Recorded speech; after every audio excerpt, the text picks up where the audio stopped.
से पहले अध्याय 6 में हम लोगों ने व्यवहार मानव परंपरा के साथ, तो इसका अध्ययन किया था। तो व्यवहार मानव परंपरा के साथ में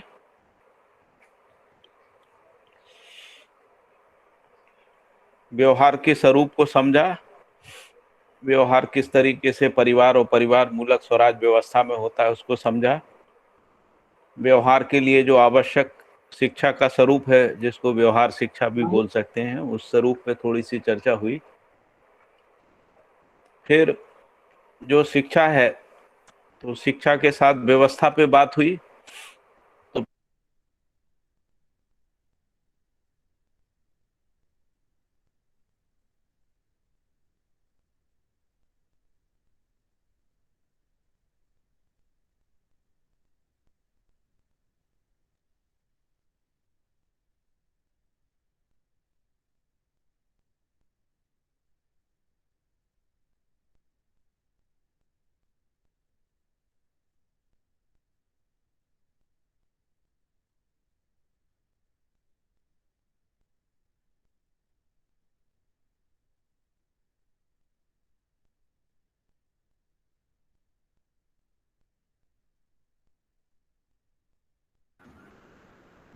नागजी भैया, हेलो नागजी भैया।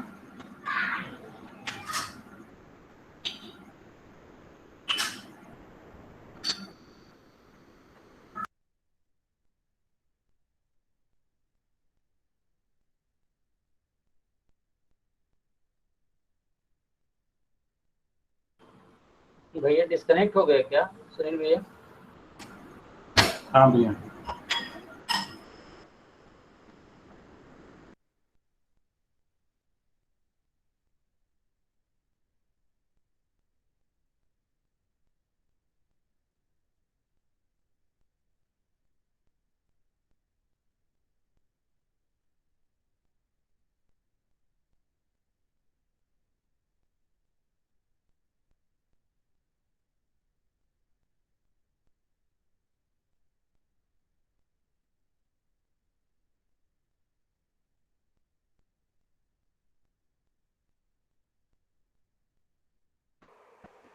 मेरी आवाज आ रही है संदीप भाई? अब आई है भैया। अच्छा, जी भैया सुनील अभी आ रही है। सुनील भाई, वो कृपा बिटिया है वो जो ज्वाइन करी है, सुनील हाँ भाई। नहीं, वो शेयरिंग कर रहे हैं, वो कुछ कंफ्यूज लगते हैं। वो कृपा अच्छा, बिटिया है ना, वो शेयरिंग का बटन बार बार दबा दे रहे हैं और वो फिर उनको वो लॉग आउट हो जा रहे वो हैं। पहली बार उन्होंने किया है शायद ज्वाइन, ऐसा है। जी जी जी, नहीं और इसीलिए मैं अभी कुछ मदद रूप होना चाह रहा था कि भाई आप क्या करना चाह रहे हैं, पूछ लेकिन मैं लीजिए। लॉग आउट हो चुका हूँ। ठीक है भैया। बाकी सभी तो आ गए, अपने एक दो लोग रह गए हैं ना। हाँ भैया शुरू करें। तो मैं कह रहा था कि ये जो संपन्नता के मुद्दे हैं उस पर फिर बात हुई। तो उसमें पांचवा मुद्दा है समृद्धि को प्रमाणित करना, छठवां है व्यवस्था में जीना, सातवां समग्र व्यवस्था में भागीदारी, आठवां सहअस्तित्व को प्रमाणित करना, नौवां सहअस्तित्व को अपने में स्थिर होने के रूप में सुस्पष्ट करना, अनुभव करना, और 10वां है अस्तित्व में अनुभव मूलक विधि से संपूर्ण व्यवस्था में निहित कार्यकलापों को स्पष्ट करना, 11वां देव मानव दिव्य मानव होना, स्वयं को प्रमाणित करना, और 12वां स्वराज स्वतंत्रता को प्रमाणित करना। भैया कहाँ पे पढ़ रहे हैं? मैं एक्चुअली कल लास्ट था नहीं। मैं अभी 152 पेज पढ़ रहा हूँ और वो हो गया है। अब चैप्टर। इसके बाद राष्ट्रीय चरित्र के ऊपर बात हुई, पिछले अध्याय की बात ठीक कर रहे ठीक हैं। ठीक है, राष्ट्रीय चरित्र। ओके मैं और राष्ट्रीय चरित्र पे बात करते बात करते हुए ये कहा कि इसका जो जो समुदाय के रूप में मानसिकता हो गई है, जो स्टेट नेशन के रूप में भी समुदाय मानसिकता है, उसका समाधान जो है 4 बिंदुओं पे बताया कि मानव जाति एक, कर्म अनेक, इस रूप में धरती एक और राज्य अनेक, और ईश्वर एक, देवता अनेक, और मानव धर्म एक, मत अनेक। यदि ये 4 बिंदु जो हैं, यदि मानव जाति में हृदयंगम होते हैं तो शायद इससे समस्या का समाधान हो सकता है। फिर इसके बाद भारत की थोड़ी सी चर्चा हुई कि पहले राजतंत्र था, फिर संविधान आया, फिर प्रजातंत्र आया, है ना। उसके बाद स्वतंत्रता मिली और स्वतंत्रता में संविधान के अनुसार चलने का लोगों ने सोचा, और जो जिसको अपन सरकार कह रहे हैं वो कुछ भी गलतियां करते रहे। फिर उसकी थोड़ी समीक्षा की, उनमें से कुछ प्रतिनिधि जो है वो संविधान विरोधी भी चले गए, उनमें से कुछ को सजा हो गई। पंचायतों में भी हालत यही है, कईयों के खिलाफ मुकदमे दर्ज हैं, है ना। स्थिति इस तरीके से फिर न्यायालय में कहा कि न्यायालय में न्याय नहीं हुआ, और फिर ये कहा कि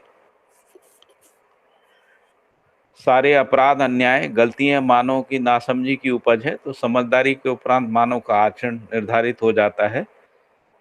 तो समझदारी का लोक व्यापीकरण शिक्षा से नहीं हुआ, इसलिए जो है समस्या है। फिर कह रहे हैं कि यदि आचरण ये निश्चित ये जो बाबा जी ने तर्क दिया है कि जी। कुछ पॉलिटिशियंस को और कुछ सरपंचों को जो है ना जेल वेल हुई है, हम्म। इससे पहले इन्होंने दो तर्क दिए। एक तो दिया भाई ये ना एक दूसरे को कलंकित करने का कार्यक्रम रहता है इनका, हम्म। पॉलिटिशियंस का आपस में ही। हम्म।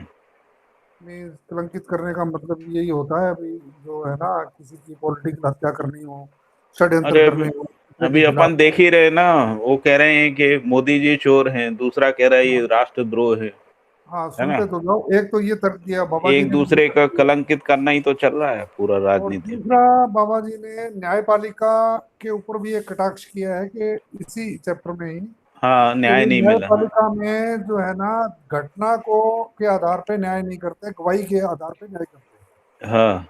अब इन दोनों को जोड़ा जाए फिर सजा जो है फिर तो झूठी होगी। हाँ, फिर झूठी इसको है वो। प्रमाण क्यों मान रहे हैं फिर वो?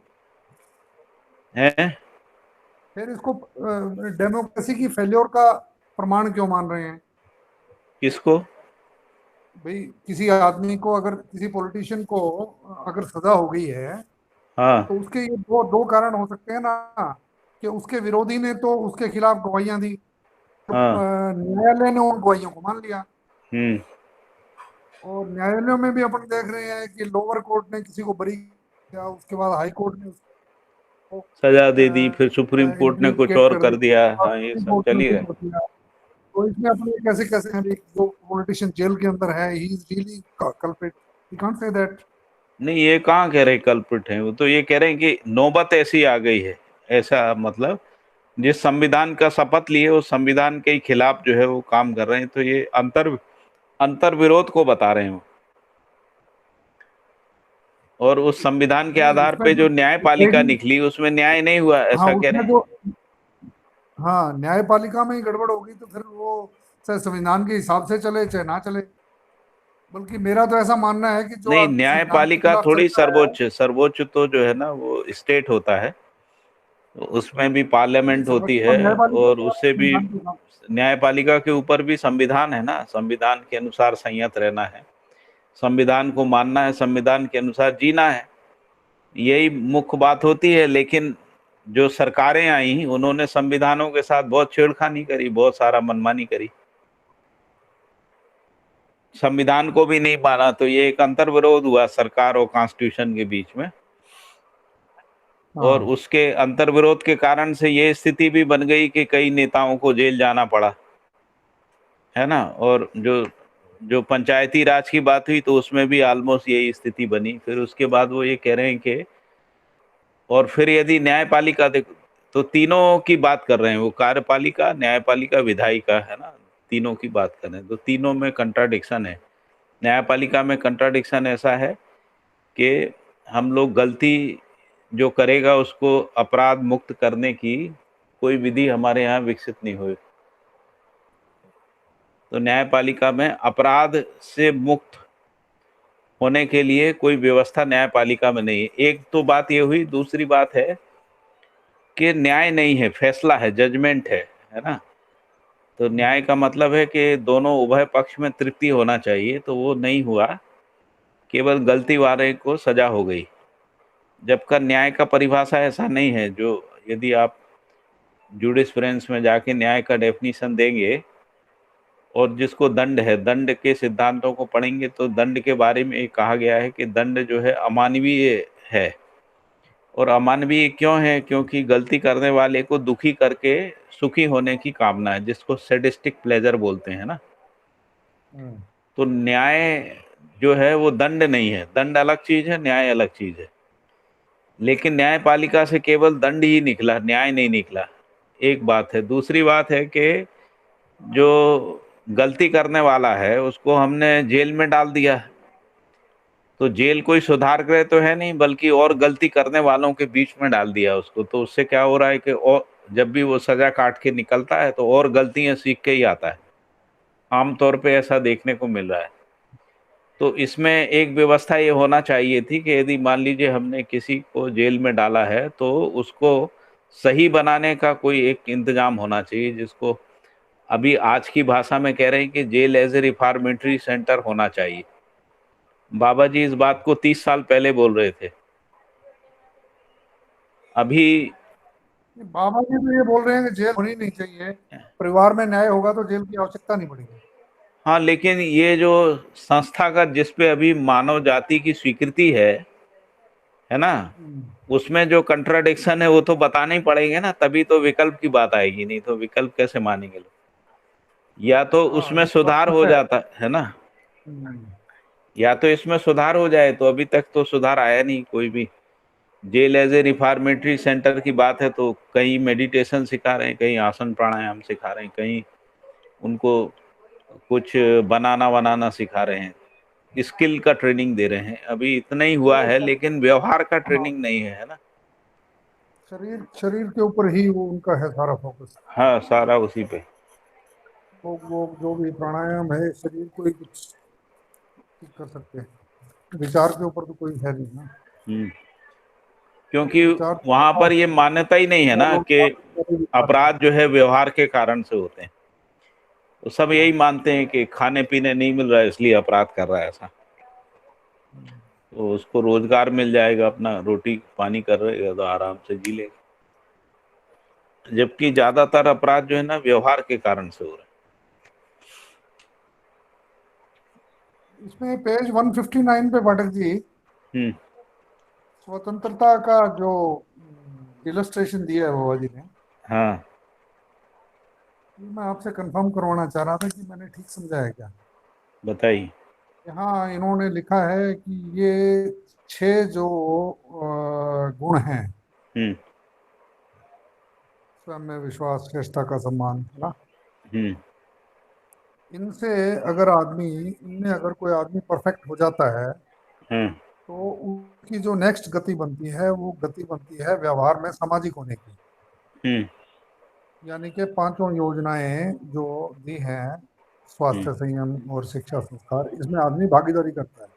हम्म तो मतलब ये चीज आदमी के 6 चीजें समझ में आ जाएं और 5 व्यवस्थाओं का ढांचा खांचा अगर अपन डेवलप कर लेते हैं, हम्म मानवकृत व्यवस्था जिसको बोल रहे हैं, हम्म तो उसमें जब आदमी काम करने जाता है हम्म तो उसको स्वतंत्रता मिलती है। स्वतंत्रता काहे की मिलती है? न्याय, सुरक्षा में स्वतंत्रता, उत्पादन कार्य, विनिमय, और इन 5 चीजों में स्वतंत्रता मिलती है। तो स्वतंत्रता जो रियल स्वतंत्रता है, प्रैक्टिकल, हम्म वो जो है ना वहां मिल गई वैचारिक रूप से। और स्वराज्य का स्वरूप ये हो गया 5 योजनाएं। हम्म तो इसका मतलब ये हुआ कि परिवार संबंध और मानव संबंध और प्राकृतिक संबंध, हम्म इनमें तीनों में जहां जहां हम कम पड़ रहे हैं वो इन 5 योजनाओं के थ्रू पूरा हो सकता है। हम्म क्योंकि न्याय सुरक्षा संबंध जो है, न्याय सुरक्षा योजना के तहत जो है, जो मानव के साथ हमारा संबंध है ना, हम्म वो ठीक हो सकता है। हम्म और उत्पादन कार्य से जो प्रकृति के साथ जो अपन आवर्तनशीलता नहीं अपना रहे हैं, हम्म वो इससे ठीक हो गया। फिर परिवार परिवार के बीच में विनिमय कार्य हुआ तो उससे विनिमय संबंधी जो है ना, हम्म और स्वास्थ्य संयम ये हो ही गई। और ये सारे जो है मानवीय शिक्षा संस्कार पूर्वक ही ये चारों योजनाएं जो है ना ये लागू हो सकती है। ये हम्म स्वतंत्रता का रूप जो प्रैक्टिकल रूप है हम्म वो ये बताया। और फिर ये पीछे एक चैप्टर में अपने बात आई थी, जब आदमी ऐसे जीता है हम्म। तो उसको ऑटोमेटिक अनुभव होता है, अनुभव के लिए पात्रता गेन करता जाता है वो। हाँ, और क्या, यही तो। तो जो अपने विद्या परिवार में जहाँ भी अपन खास तौर से हम्म सीनियर लोगों से बात करते हैं अपन, तो सब में एक बात ये रहती है भाई हमारे को ना बौद्धिक समाधान हो गया है, अनुभव नहीं हुआ है अभी। यानी बौद्धिक समाधान नहीं हुआ।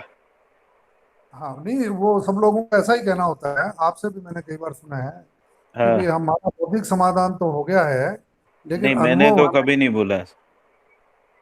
अनुभव अनुभव नहीं हुआ है। नहीं, मैंने ये कहा कि अनुभव के निकट है ऐसा।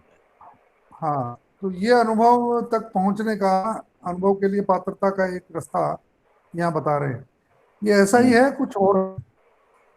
यही है, मतलब ये यही है अनुभव की पात्रता।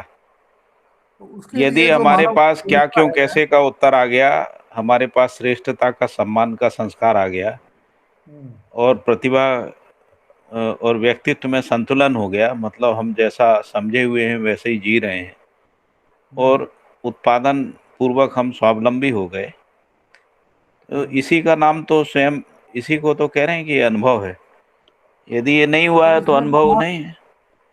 हाँ, तो इसमें जो मानवकृत व्यवस्था है, ये 5 व्यवस्था के रूप में जो बताया है, शिक्षा जी जी। संस्कार न्याय सुरक्षा उत्पादन कार्य विनिमय कार्य और स्वास्थ्य संयम, हम्म ये तो मानवकृत व्यवस्था है, ये हमें बनानी पड़ेगी और ये विलेज लेवल पे हो सकती है।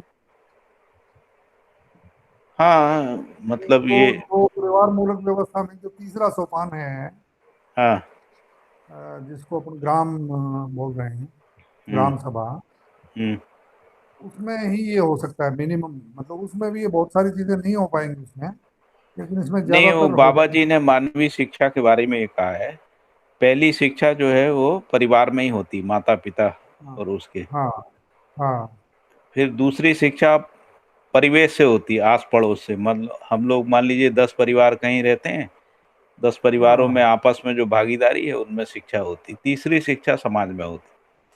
तो जो हाँ आप जो बात कर रहे हैं वो थर्ड लेवल है शिक्षा का, जिसको अपन कह रहे हैं जहाँ औपचारिक शिक्षा होगी, स्कूल होगा और हाँ। वहां पर होगा। फिर ये और 6 आयाम तक शिक्षा बढ़ती है, हाँ मतलब 6 सोपानों तक जो है शिक्षा बढ़ती जाती है। हाँ, तो तो इसमें फिर जो है, जो बाबा जी बोल रहे हैं कि भाई ऐसा अगर आप जियोगे इन 5 योजनाओं के साथ और इन 6 सद्गुणों के साथ, तब अनुभव के लिए पात्रता बनेगी। नहीं, अनुभव का प्रमाण आ जाएगा था, अनुभव है इसका प्रमाणित हो जाएगा। हम्म, जीना ही तो प्रमाण है ना। हम यदि जी नहीं पा रहे हैं, इसका मतलब अनुभव का प्रमाण अभी नहीं आया है। तो उसके लिए ये स्वयं पांचों में जो तृप्ति, स्वयं में मानव की तृप्ति हो व्यवस्था सकती है। है, मानव में स्वयं में तृप्ति हो गई, हाँ, तो मतलब उसको ऐसा लगने लगा कि मैं, मेरे को कोई मानसिक रूप से समस्या नहीं है। अभी हम्म, मैं मान लीजिए प्रमाणित नहीं भी कर पा रहा हूँ, मुझे कोई मानसिक रूप से समस्या नहीं है, ऐसा मान लो किसी को लगता है, तो वो ऐसा मान सकता है कि उसको समाधान हो गया है या अनुभव हो गया है। वो तो लेकिन प्रमाणित नहीं कर पा रहा हूँ, लेकिन तो हाँ, एक यदि वो समस्या प्रमाणित नहीं हुआ है तो तो दूसरे इसकी लोग समस्या उसको नहीं मानेंगे, है ना। तो दूसरे लोग नहीं मानेंगे तो उसका लोक व्यापीकरण नहीं होगा। नहीं, वो उसके लिए भी एक समस्या ही रह गया ना, हाँ, प्रमाणित नहीं उसके हो पा उसके लिए भी समस्या है ही कि मैं प्रमाणित नहीं हो पा रहा हूँ, तो उसके लिए रहा। तो वैचारिक तृप्ति हो गई है, व्यवहारिक तृप्ति नहीं हुई है। और जिसको व्यवस्थागत तृप्ति कह रहे हैं, व्यवसाय तृप्ति, वो भी नहीं हुई। हाँ तो वही मैं कह रहा हूँ ना बार बार, फिर ये पांचों योजनाएं जो मानव कृत योजनाएं हैं, इस पे हाँ अपने को काम करना पड़ेगा। हाँ, इस पे काम करना पड़ेगा, लेकिन इस पे काम करने की पात्रता पहले कहाँ से आएगी? पहले तो परिवार में होगी, इसके बाद परिवार समूहों में होगी। परिवार समूह ही आपस में मिलके शिक्षा संस्कार को नियोजित करेंगे ना। अभी जो वर्तमान जो प्रचलित शासन तंत्र है उसमें विधि अलग है। उसमें कोई भी व्यक्ति स्कूल खोल सकता है या राज्य सरकार स्कूल खोल सकती है। और वहाँ नौकरी विधि है, और शिक्षा की वस्तु भौतिकवाद है, और शिक्षा करने के बाद जो है कोई आश्वासन नहीं है कि आप प्रतिभा संपन्न हो जाएंगे, आप में स्वयं में विश्वास आ जाएगा, आप उत्पादन में भागीदारी स्वावलंबी हो जाएंगे। तो आप कितनी भी शिक्षा ले लीजिए, रोजगार की कोई गारंटी नहीं है ना कि आपको रोजगार मिलेगा ही। इसलिए स्वतंत्रता नहीं है पढ़ने के बाद। तो आदमी कितना भी पढ़ ले, उत्पादन कार्य में भी स्वावलंबी नहीं बनता। कि मतलब मान लीजिए मैंने पीएचडी करी है, तो पीएचडी कर ली, एमए कर लिया, एमटेक कर लिया, सब कर लिया, लेकिन उत्पादन में स्वावलंबी होना सिखा नहीं रही शिक्षा। तो इसलिए जो स्वतंत्रता नहीं आई ना हमारे अंदर, और ना व्यवहार में सामाजिक बना रही, क्योंकि सारी यूनिवर्सिटियां राजनीति के अखाड़े बनी हुई हैं, जहाँ पे लड़ाई झगड़े, गुंडागर्दी, द्वेष, षड्यंत्र, चालाकियां सब होती रहती।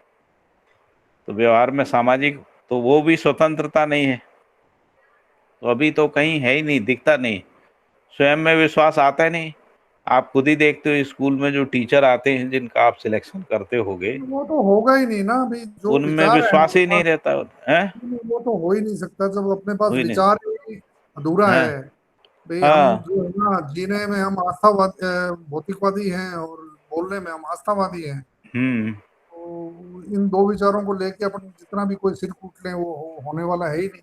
होने वाला नहीं है। हाँ, तो दूसरी चीज जो है ना, इसमें पेज 162 पे जो है हम्म सेकंड पैराग्राफ में, हम्म मानवीय संविधान की मेरे को पहले समझ में नहीं आता था, ये थोड़ा ध्यान दिया तो मेरे को समझ में आया। इसमें तो मुद्दे ही तीन हैं सिर्फ। हम्म एक तो ये लिखा है ना, मानव की पहचान अपने में परिभाषा, मानव की पहचान अपने में परिभाषा, आचरण व्यवस्था और व्यवस्था में भागीदारी का संयुक्त वृत्त, ये मानवीय आचार संहिता रूपी संविधान है। हम्म। पढ़ लिया क्या आपने? पढ़ लिया, पढ़ लिया। हाँ, तो ये चीज आदमी को समझ में आ जाए कि मैं जो है ना शरीर सिर्फ नहीं हूँ, मैं जो है शरीर और जीवन का संयुक्त रूप हूँ, और मनाकार को साकार करने वाला और मन स्वस्थता का आशावादी। हम्म हो गया मानव की पहचान। फिर आचरण व्यवस्था, आचरण व्यवस्था जो मूल्य चरित्र नीति को बोल रहे हैं, यही आचरण व्यवस्था है ना। मूल चरित्र नैतिकता। अभी जो हाँ अपन नया अध्याय शुरू कर रहे हैं, इसमें इस पे काफी बात आई है।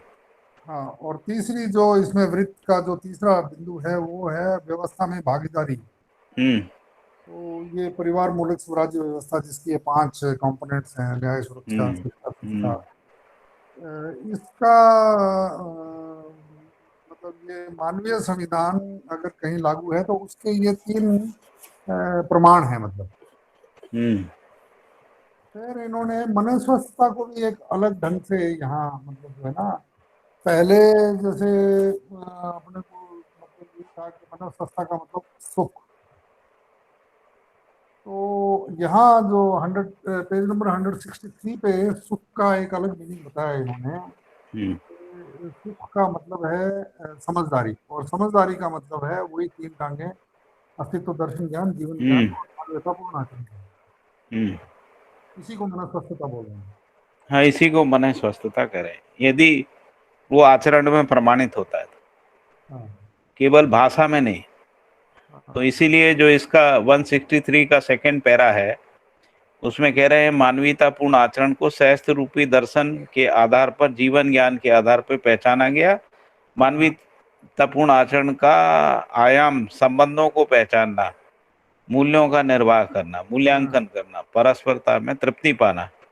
दूसरा आयाम स्वधन, स्वनारी, स्वपुरुष, दयापूर्ण कार्य व्यवहार। तीसरा तन मन धन रूपी अर्थ की सुरक्षा, सदुपयोग है ना। तो इसको मिला के वो कह रहे हैं कि ये स्वस्थता है, मन स्वस्थता है। ये मनस्वस्थता, वो मनस्वस्थता का मतलब ये तीनों हमारे जो आयाम है क्योंकि वहाँ यदि मन स्वस्थता नहीं होगी तो समाज नहीं बनेगा। हाँ, समाज नहीं बनेगा तो व्यवस्था का प्रमाण नहीं आएगा। अब वो तो बनेगा ही नहीं ना। मनस्वस्थता का मतलब हम सुखी नहीं है, हम्म। तो दुखी है, तो दुखी आदमी तो जहाँ आएगा वो दुखी बांटेगा ना, जहाँ भी जाएगा। हाँ हाँ। उससे क्या होने जाना कुछ है तो नहीं। जब तक अखंड समाज नहीं बनेगा या अखंड समाज मानसिकता नहीं आएगी, तब तक व्यवस्था में गति नहीं है। तो ये ठीक समझ में आया इसका मतलब मेरे को। हाँ, मैंने काफी सोचा और आपको मान लिया काफी तो ध्यान चीजें हुआ। स्पष्टता से समझ में आ रही। क्योंकि मैं इसीलिए पूछ रहा था, मैं कहीं हमारी गाड़ी दोबारा से। अभी इसमें आगे जाके इस पे और भी बात हुई है, तो हम लोग 168 पे आ जाते हैं ना, 168 पे। उससे पहले ये पाठक जी 165 पे, हाँ, ये मुझे आउट ऑफ कॉन्टेक्स्ट लग रहा है। पेटेंटीकरण और प्रौद्योगिकी की प्रक्रिया ये सब लिखा हुआ है, इसका आगे पीछे से कोई कंटेक्ट मतलब वो बन नहीं रहा है कॉन्टेक्स्ट। नहीं नहीं, इसमें ऐसा है कि दो बड़ी समस्याएं बाबा जी बोल रहे हैं। एक कह रहे हैं कि जो प्रौद्योगिकी प्रक्रिया है और जो तकनीकी में आरक्षण है वो न्यायिक नहीं है, और दूसरा कह रहे हैं कि जो ये जो ज्ञान का व्यापार है ना, वो पेटेंटीकरण से शुरू हुआ। हाँ तो ज्ञान जो है वो उसका लोक व्यापीकरण होना चाहिए। तो यदि वो मान बात ठीक लीजिए है। पेटेंटीकरण मेरा कानून बना रहता है, पेटेंटीकरण का मानसिकता बना रहता है, मान लो, है ना। जैसे मान लो बाबा जी कहते हैं कि भाई ये तो मैंने निकाला है तो मेरा है, अब इससे कुछ भी स्कूल खोलेंगे। मान लो आप कहते हो कि जीवन विद्या पे आधारित स्कूल, तो बाबा जी कहते हैं कि 1% हम लेंगे इसमें से, जो भी आपका प्रॉफिट होगा। तो पता लगा कि 10 लाख स्कूल बने, तो 1% के हिसाब से वहाँ करोड़ों रुपए इकट्ठा हो जाए। तो एक्चुअली ये पेटेंटीकरण जो है ना, वो लाभ मानसिकता में ही जाता है, व्यापार मानसिकता में, लाभ मानसिकता में। तो इसलिए ज्ञान का व्यापार, शिक्षा का व्यापार जो है ना, वो ठीक नहीं है। ऐसा उससे व्यवस्था नहीं आएगी, उस अर्थ में यहाँ पर उन्होंने उसको मुद्दे को उठाया है। और इसीलिए बाबा जी ने ज्ञान व्यापार नहीं किया, उन्होंने जो है मानव जाति के लिए लोकार्पित कर दिया। ठीक है ना। वो ठीक है। मैं ये कह रहा था 164 पे जो है ना, ये समाज गति को समझाने के लिए बाबा जी सेकंड पैराग्राफ में ये 10 सोपानी व्यवस्था को बताया है। समाज गति को बनाने के लिए शिक्षा बताने संस्कार जरूरी है ना। नहीं नहीं, 100 पेज नंबर 164 का जो फर्स्ट पैराग्राफ है उसमें समाज गति की बात करी है उन्होंने। हाँ, समाज गति। समाज गति को उन्होंने एक अलग तरीके से समझा दिया सेकंड पैराग्राफ में, कि परिवार व्यवस्था से लेकर विश्व परिवार जो परिवार व्यवस्था, मूलक स्वराज व्यवस्था के रूप में। इसको इसको वो समाज गति बोल रहे हैं। हाँ, यही है समाज गति, और हाँ, क्या है। वो ठीक है, लेकिन वो ये प्रौद्योगिकी प्रक्रिया वाला जो पैराग्राफ है ये इसके साथ कहीं कनेक्शन नहीं बैठ रहा है, इसलिए मैं मेरे को ऐसा लग रहा था। भाई इसके साथ नहीं है, लेकिन व्यवहार के साथ तो जुड़ा हुआ है ना, जो हाँ इस वो अध्याय का जो ये अध्याय है ना, तो हम्म, इसमें अपन व्यवहार की बात कर रहे हैं ना। तो ये अगर व्यवहार में रहेगा, मानव परंपरा के साथ में व्यवहार को देख रहे हैं, तो मानव परंपरा में ये भी है कि आरक्षण है ना, भ्रष्टाचार है, या ज्ञान व्यापार है। तो यदि मान लो कोई भी आदमी टेक्नोलॉजी निकालेगा और फिर वो कहेगा कि इसका पेटेंट उसका अधिकार होना चाहिए, तो तकनीकी का भी सम्मान नहीं है, उसकी प्रतिभा का भी सम्मान नहीं है, व्यापार आ जाएगा, लाभ आ जाएगा। तो उससे जो है ना, ज्ञान का लोक व्यापीकरण नहीं होगा, इसलिए शायद उन्होंने यहाँ पर लिखा होगा।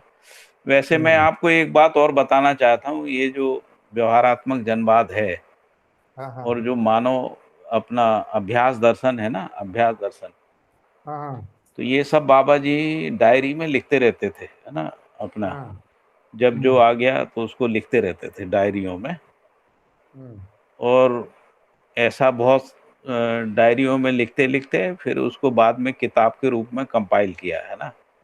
हम्म, तो फिर वो डायरियों में जो भी पहले टाइप कर लिया, फिर ये सब किया, फिर उनको करके क्या क्या चीज़ें जो हैं जनवाद में आना चाहिए, ऐसे करके ये किताबें बनी हैं। तो हुआ तो जो जो मुद्दे जहाँ जहाँ आते रहे हैं, तो कई बार जो है जो लोग कंपाइल करते थे उनका इस सब पे ध्यान नहीं गया बहुत सीरियसली, है ना। उन्होंने कहा ठीक है, हाँ अभी ये वाला जो है ना इसमें जोड़ दो, ऐसा कर दो। ऐसा हाँ विधि से चलता रहा है। कुल मिला के ये कि कहीं पर भी हमको कोई ना कोई मुद्दा जो है ध्यान आवश्यक मुद्दा लगता है, तो उन्होंने कहा कि ये मुद्दा भी आवश्यक है ना, इस पे विचार करना भी आवश्यक, और व्यवहार से जुड़ता ही है ऐसा। ठीक है, अभी आगे बढ़ते हैं। हाँ चलिए। तो व्यवहारवादी कार्यकलाप, पेज नंबर 168 है ना। इसमें भी बहुत महत्वपूर्ण बातें कही गई हैं। मानव व्यवहार संपूर्ण रूप में या अपनी संपूर्णता के अर्थ में मानव संस्कृति सभ्यता विधि व्यवस्था ही है। यदि आप पूरे व्यवहार को देखेंगे तो संस्कृति सभ्यता विधि व्यवस्था के रूप में ही मानव का व्यवहार है। अभी क्या हो गया है, लोग व्यक्तिवादी व्यवहार में फंस गए हैं, है ना। क्योंकि हमारा जो कॉन्स्टिट्यूशन है या जो राजनीतिक विचार है वो व्यक्तिवादिता का समर्थक है। संविधान भी व्यक्तिगत स्वतंत्रता की बात करता है, इंडिविजुअलिटी की बात करता है, इंडिविजुअल जो है न्याय व्यवस्था की बात करता है। जबकि बाबा जी कह रहे हैं कि जो संपूर्ण व्यवहार है वो संस्कृति सभ्यता विधि व्यवस्था के योगफल में है। और संस्कृति सभ्यता विधि व्यवस्था भी कहाँ फंस गई है, जाके समुदाय में फंस गई। इसलिए हर समुदाय की अपनी संस्कृति है, सभ्यता है, विधि है, व्यवस्था है। अब ये जो समुदाय हैं, चाहे वो स्टेट नेशन के रूप में हो, स्टेट नेशन के रूप में भी पूरी दुनिया में 200 के आसपास देश हैं। तो ये 200 प्रकार के समुदाय हो गए, 200 समुदाय हो गए। और फिर इनमें हर स्टेट नेशन में कई धार्मिक जो समुदाय हैं, और हर धर्म समुदाय में फिर जातिगत समुदाय है। तो यानी इतने सारे टुकड़े हैं मानव जाति के। उन सब टुकड़ों में अलग अलग संस्कृति, अलग अलग सभ्यता, अलग अलग विधि, अलग अलग व्यवस्था है। कोई चीजें उनमें कॉमन है लेकिन बहुत सारी चीजों में अंतर विरोध है। और इसी कारण से मानव जाति जो है आपस में व्यवहार नहीं कर पा रही। व्यवहार में ये सब जो समुदायवादी मानसिकता है वो बाधा बन जाती। तो यहाँ पर जब संस्कृति सभ्यता विधि व्यवस्था की बात कर रहे हैं तो वो मानव की बात कर रहे हैं, सर्व मानव के लिए जो संस्कृति है, सभ्यता है, विधि है, व्यवस्था, उसकी बात कर रहे हैं ना। फिर कह रहे हैं कि मानवीय आचरण संस्कृति सभ्यता का प्रमाण रूप होना पाया जाता है। जिसको अपन मानवीय आचरण कह रहे हैं उसमें संस्कृति और सभ्यता। फिर कह रहे हैं कि मानवीय संस्कृति क्या है, तो स्वधन स्वनारी दयापूर्ण कार्य व्यवहार के रूप में प्रमाणित होती है मानवीय संस्कृति। और फिर सभ्यता का स्वरूप क्या है, तो सभ्यता का प्रमाण जो है संबंध मूल्य मूल्यांकन उभय तृप्ति के रूप में होता है। तो यहाँ पर उन्होंने व्यवहार के दो हिस्से कर दिए, संस्कृति और सभ्यता। और संस्कृति में वो कह रहे हैं कि स्वधन स्वनारी स्वपुरुष दयापूर्ण कार्य व्यवहार के रूप में संस्कृति है, यानी प्रमाणित होती है। संस्कृति का मतलब है, यदि अपन देखें तो संस्कृति यानी समाधान होता है। तो ये समाधान जो है जब इस रूप में आता है तो वो मानव संस्कृति है। और जब वो संबंध मूल मूल्यांकन उभय तृप्ति के रूप में आता है तो वो मानव सभ्यता है, जिसको अपन कह रहे हैं, जिसको मानवीय सभ्यता भी कह सकते। तो सभ्यता का स्वरूप जो है, सभ्यता का प्रमाण संबंध मूल्य मूल्यांकन उभय तृप्ति के रूप में होता है। संस्कृति सभ्यता इन दोनों के आधार पर ही नैतिकता का स्वरूप तन मन धन रूपी अर्थ के सदुपयोग और सुरक्षा स्पष्ट हो चुका है। इन दोनों के योगफल में ही तन मन धन का सदुपयोग होता है, नहीं तो तन मन धन का सदुपयोग नहीं हो सकता। तो इसलिए संस्कृति सभ्यता ही नैतिकता का आधार है। संस्कृति सभ्यता इन दोनों आधार पे नैतिकता का स्वरूप तन मन धन रूपी अर्थ की सुरक्षा और सदुपयोग। तो अभी जो भी तन मन धन है वो कहाँ लगा हुआ है, यदि इसको देखें पूरी मानव जाति में, तो मुख्य रूप से जो तन मन धन है या तो शोषण अपराध में लगा है या युद्ध मानसिकता में लगा है।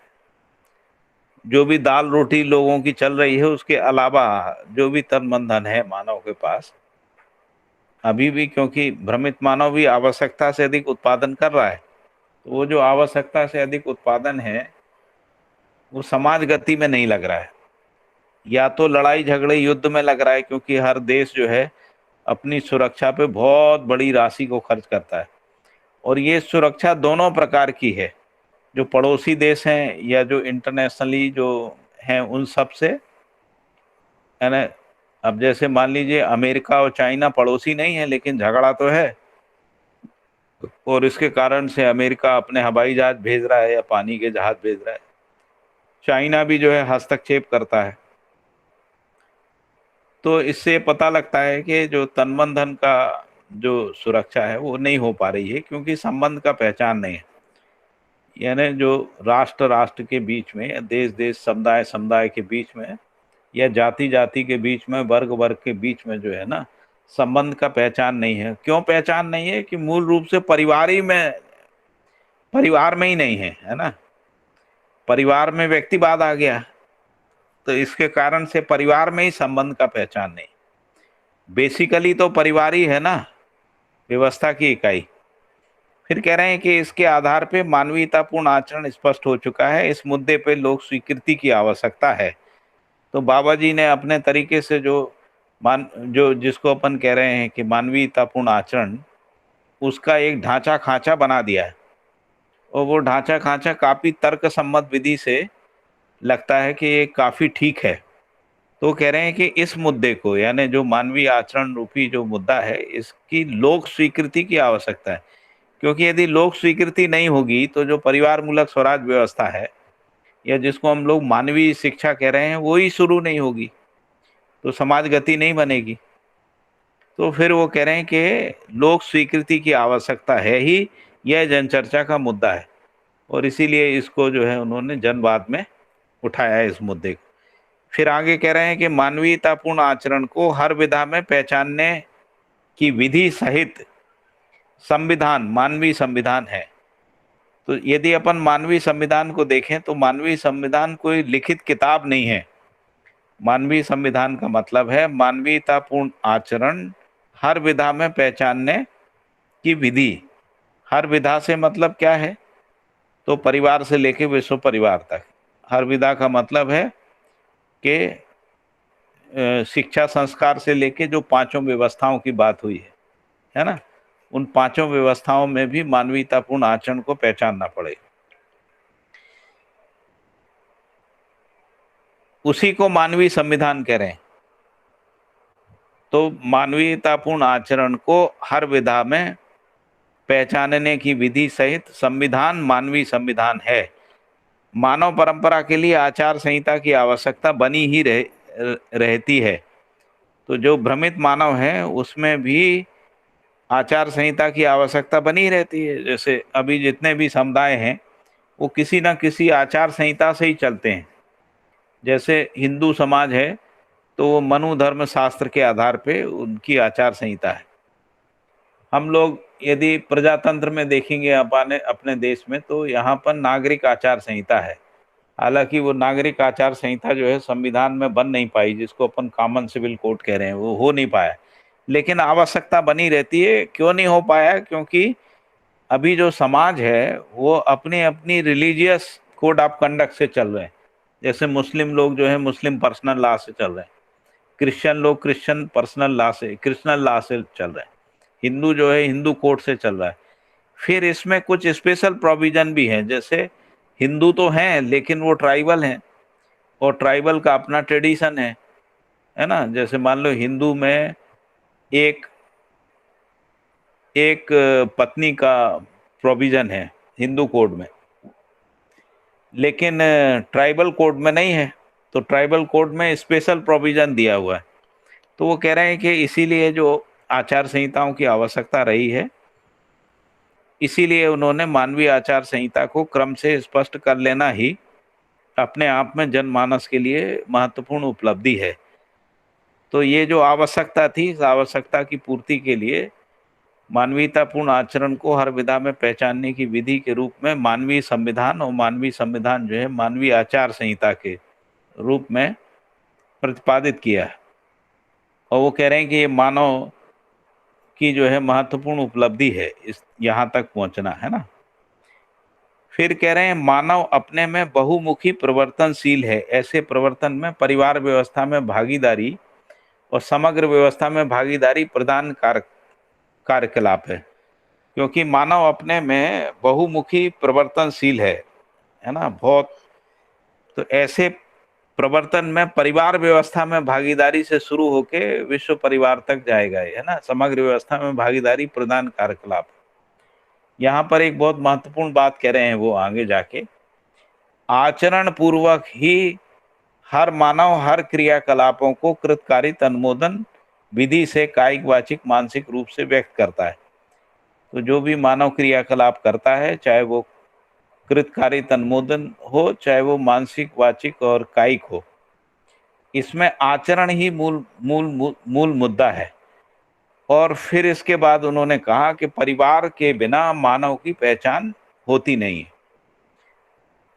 यहाँ पे अभी लोग जो हैं, जो पहचान की जब बात आती है अभी के सिस्टम में, तो व्यक्ति का पहचान है, परिवार से व्यक्ति का पहचान नहीं है। व्यक्ति अलग है, परिवार अलग है, ऐसा है। लेकिन यहाँ बाबा जी कह रहे हैं कि परिवार के बिना मानव का पहचान होती नहीं है। फिर वो ये कह रहे हैं कि हर मानव, है ना, यानी हर व्यक्ति किसी परिवार का ही अंगभूत होता है। तो इसलिए जो भी मानव है वो परिवार मानव के रूप में ही होता है, परिवार मानव के रूप में ही उसकी पहचान है। यदि ये बात समझ में आती है तभी हम लोग सहअस्तित्व विधि से परिवार मूलक स्वराज व्यवस्था की ओर गतिशील हो सकते हैं। यदि यहाँ व्यक्तिवाद रहेगा तो नहीं हो पाएगा। तो इसलिए कह रहे हैं कि परिवार के बिना मानव की पहचान होती नहीं। दूसरी बात कह रहे हैं, हर मानव किसी परिवार का अंगभूत होना पाया जाता है। फिर कह रहे हैं, इसके आगे कह रहे हैं कि इसके अलावा कोई पहचान नहीं होती है। क्यों कह रहे हैं कोई पहचान नहीं होती है? क्योंकि आचरण पूर्वक ही मानव हर क्रियाकलाप को करता है, चाहे वो कृत कारित अनुमोदन के रूप में हो, चाहे कायिक वाचिक मानसिक के रूप में, है ना। तो इसीलिए उन्होंने कहा, और आचरण कहाँ होता है? परिवार में होता है। तो इसलिए आचरण पूर्वक जो मानव का पहचान है वो परिवार के अंगभूत होने के अर्थ में ही है। इसके अलावा कोई पहचान नहीं होती। यदि मान लो कोई किसी परिवार में नहीं है, उसका कोई पहचान नहीं होती है। किस रूप में नहीं होती है? आचरण के रूप में नहीं होती। ये बहुत महत्वपूर्ण मुद्दा है। फिर इसके बाद कह रहे हैं, किसी संस्था में भागीदारी भी परिवार संस्था में भागीदारी है। तो यदि हम किसी संस्था के रूप में भागीदारी करते हैं तो वो भी परिवार संस्था में भागीदारी है, तभी व्यक्ति की पहचान हो पाती है। यदि किसी संस्था में कोई भागीदारी करता है तो वो परिवार संस्था में भागीदारी है, और कह रहे हैं कि तभी व्यक्ति की पहचान हो पाती है, यानी उसके आचरण का पहचान हो पाता है। फिर आगे कह रहे हैं, जागृत मानव परंपरा में परिवार की पहचान अपने में संपूर्ण प्रकार से सम्मान संपन्न हो जाती है, क्योंकि हर परिवार में समाधान, समृद्धि, अभय, सहअस्तित्व का प्रमाण सदा बना ही रहता है। तो ये जो कई बार लोग ऐसा बात करते हैं कि भाई जीवन विद्या जो परिवार है, जीवन विद्या में लगे हुए जो लोग हैं उनमें भी व्यक्तिवाद देखने को मिलता है, क्योंकि जो ये व्यक्तिवाद है वो हजारों साल से चला आ रहा है, हजारों साल की परंपरा है। कई बार लोग व्यक्तिगत समाधान के अर्थ में ही जीवन विद्या को समझने की कोशिश करते हैं। एक समय के बाद उनको समझ में आता है कि नहीं, ये व्यक्तिगत पहचान जैसी कोई चीज नहीं होती है, और कई बार लोगों को बहुत वर्षों तक समझ में नहीं आता है, तो इसको व्यक्तिवादी क्रिया के रूप में ही जो है इसको समझते रहते हैं। और ऐसा भी हो जाता है कि जो भी अभियान के जो बहुत सारे संस्थाएं बनी, उन संस्थाओं में भी व्यक्तिवादी प्रवृत्तियां हमको दिखने लगती हैं। और जब व्यक्तिवादी जो प्रवृत्तियां दिखने लगती हैं तो फिर ये अंतर करना मुश्किल हो जाता है कि मध्यस्थ दर्शन में जो परिवार मूलक स्वराज व्यवस्था की ओर जो गतिशीलता बताई गई है, ये वो है या जो परंपरा में चला आ रहा है उसी का एक नया रूप है। ऐसा भी हम लोगों को देखने में आता है ना। उसका मूल कारण ये है कि हम व्यक्ति से परिवार की एक इकाई के रूप में हम अपने को प्रतिष्ठित नहीं कर पाए। और जब तक ये प्रतिष्ठा नहीं होती है परिवार में कि हम व्यक्ति से परिवार मानव हो जाए, है ना, यदि ये नहीं होती है तो ना समाधान का प्रमाण है ना अनुभव का प्रमाण है ना।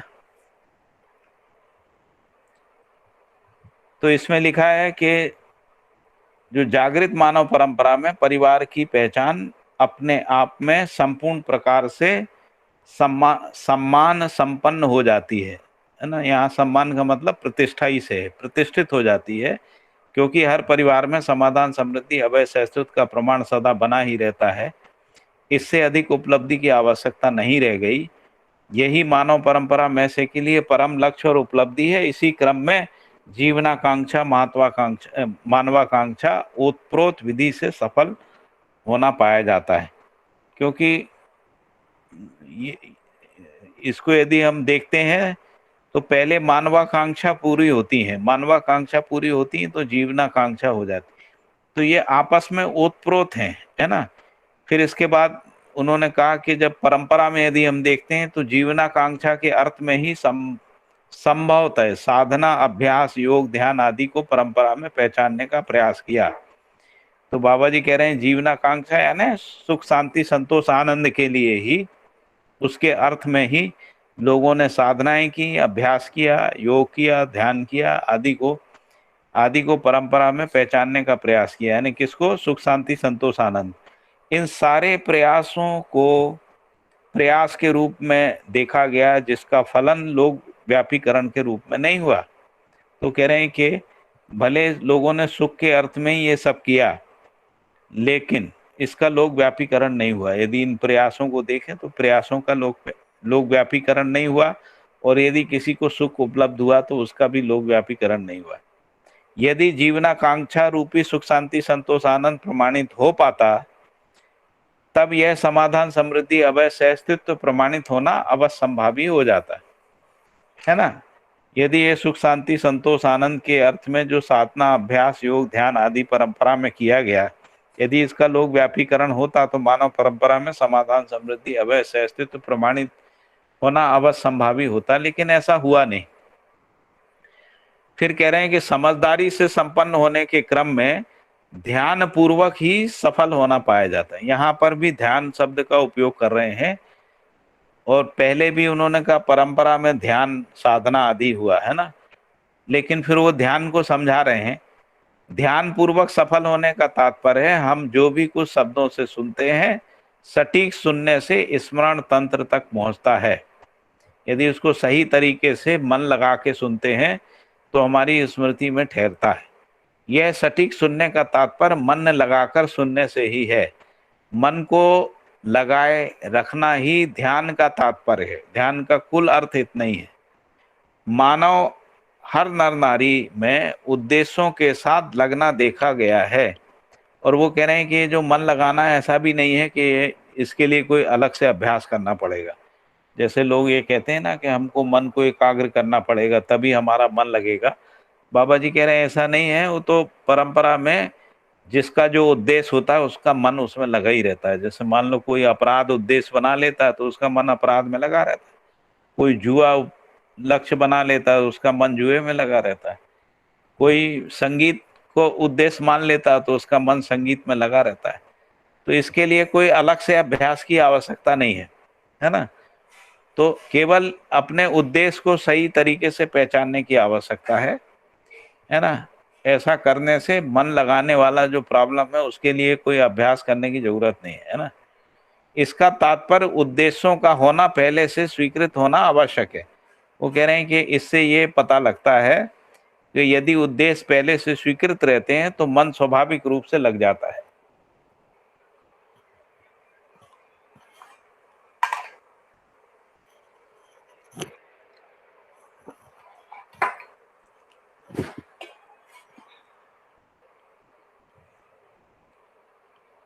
जैसे उदाहरण दे रहे हैं, जैसे मानव का अच्छा कपड़ा, अच्छा खाना, गाड़ी घोड़ा, पद पैसा, सम्मान का उद्देश्य बनता है, उसी क्रम में समझदार बनने के उद्देश्य भी स्वाभाविक हैं। तो जैसे ये सब उद्देश्य बनाते हैं तो इसी में मन लगा रहता है। तो वैसे ही यदि हम समझदारी को उद्देश्य बना लेते हैं तो हमारा मन समझदारी के लिए लग जाएगा। तो जैसे समझदारी को पहले जितने भी मुद्दे बताए हैं, सबको मानव अपने उद्देश्य में स्वीकारना अभी तक सर्वेक्षित है। अभी तक यह भी सर्वेक्षित है कि समझदारी की अपेक्षा छोटी आयु में ही प्रभावशील रहती है। कुछ आयु तक पद पैसा सम्मान को लक्ष्य बनाकर जैसा भी आदमी जूझते हैं, अच्छे बुरे तरीके से कुछ पाता भी है कुछ खोता भी है। इस क्रम में चलते हुए कोई ना कोई ऐसी जगह पे पहुंचते हैं जिसके आगे हमको ज्ञान विवेक सूझता नहीं है, इसी का नाम है काला दीवाल। ठीक है, तो ये कहा कि उदाहरण दिया कि मन कैसे लगा रहता है, तो बताया कि जैसे अच्छे कपड़ा, अच्छा खाना, अच्छा गाड़ी घोड़ा, इस सब को यदि उद्देश्य बना लेते हैं, इसमें लगा रहता है। इसी क्रम में यदि समझदारी को बना लें, समझदार बनने का उद्देश्य भी स्वाभाविक हो सकता है। तो समझदारी के पहले जितने भी मुद्दे बताए गए हैं, सबको मानव अपने उद्देश्य में स्वीकारना अभी सर्वेक्षित है कि वो उद्देश्य हैं भी कि नहीं। तो यही भी सर्वेक्षित है कि समझदारी, फिर ये भी कह रहे हैं बाबा जी कि समझदारी को यदि देखते हैं तो छोटी आयु में ज़्यादा प्रभावशील रहता है, क्योंकि एक आयु के बाद लोग जो है पैसा कमाने में लग जाते हैं ना, चाहे फिर वो पैसा किसी भी विधि से आए, गलती से आए चाहे कैसे भी आए, है ना। और फिर उस विधि से पैसे को कमाना, सम्मान को, पैसा सम्मान को लक्ष्य बनाकर जो भी आदमी जूझता है, तो अल्टीमेटली वो कह रहे हैं कि एक ऐसी जगह पे पहुंच जाते हैं जहां से काला दीवाल है, जिसमें कोई ज्ञान विवेक सूझता नहीं, जहां अभी पूरी मानव जाति फंस गई। जिसे हम लक्ष्य भी बनाए थे, उसे पाने के बावजूद भी समस्या रही जाती है। इसका मतलब है कि हमारा लक्ष्य सही नहीं था, अतः लक्ष्य का पर पुनर्विचार की आवश्यकता है। इसके अभाव में मानव संकटग्रस्त होता ही है। संकट से छूटना हर व्यक्ति चाहता है, इसलिए हम ज्ञानावस्था के मानव ऐसे लक्ष्य को पहचान लें जिससे सदा के लिए सर्वतोमुखी समाधान अर्जित होता रहे। फिर अगले पैराग्राफ में कह रहे हैं कि सर्वतोमुखी समाधान का धारक वाहक केवल मानव ही है और कोई वस्तु इस धरती पे विद्यमान नहीं है जो सर्वतोमुखी समाधान का धारक वाहक हो। ज्ञान तंत्रणा का भनक सुदूर विगत से मानव जाति को है, ज्ञान संपन्न होने की इच्छा भी है। ऐसे ज्ञान संपन्नता के लिए भांति भांति की कल्पना व्यक्तिवाद समुदायवाद के रूप में भी प्रस्तुत होते आई है। कल्पनाओं को मानव परीक्षण करने लगा, किंतु कोई भी कल्पना, परिकल्पना, प्रस्ताव ज्ञान लोकव्यापीकरण की जगह पे नहीं आया। इसके विपरीत कई समुदायों का ऐसा मानना है कि ज्ञान वर्णनीय नहीं है, मतलब ज्ञान का वर्णन नहीं किया जा सकता, शब्दों से नहीं बताया जा सकता, शब्द ज्ञान को बोध कराने में समर्थ नहीं है। ये सब बातें बताते रहे। समुदायों के बुजुर्गों ने भी जब यह देखा कि इसका लोक व्यापीकरण नहीं हो रहा है, तब दूसरा रास्ता निकाला कि स्वर्ग में सुख मिलेगा। पुण्य कार्यों को निरूपित करना शुरू कर दिया और इसके लिए यज्ञ, दान, तप, परोपकार आदि बताया, है ना।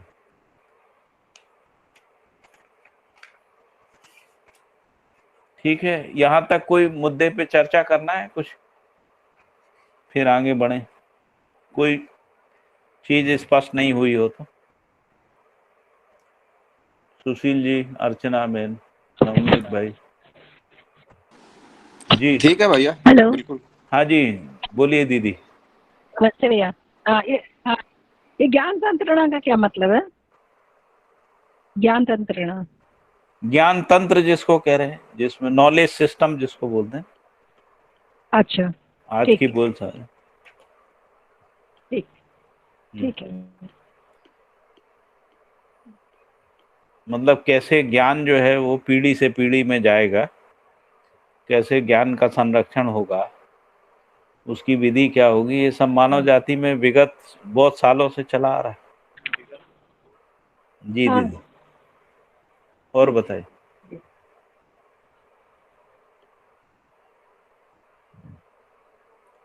जैसे शासन तंत्र है वैसे ही ज्ञान तंत्र है।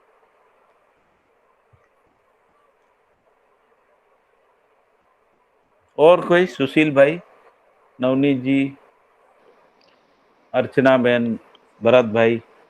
ठीक है भैया, स्पष्ट है। स्पष्ट है ना? कहीं कोई मुद्दा तो नहीं है जिसको अपन को नहीं, चर्चा अच्छा करना? लग रहा है ये, मतलब कि जो एग्जाम्पल दिया ना कोई इन्होंने। मुद्दा नहीं। कोई मुद्दा नहीं, ठीक है। हम्म।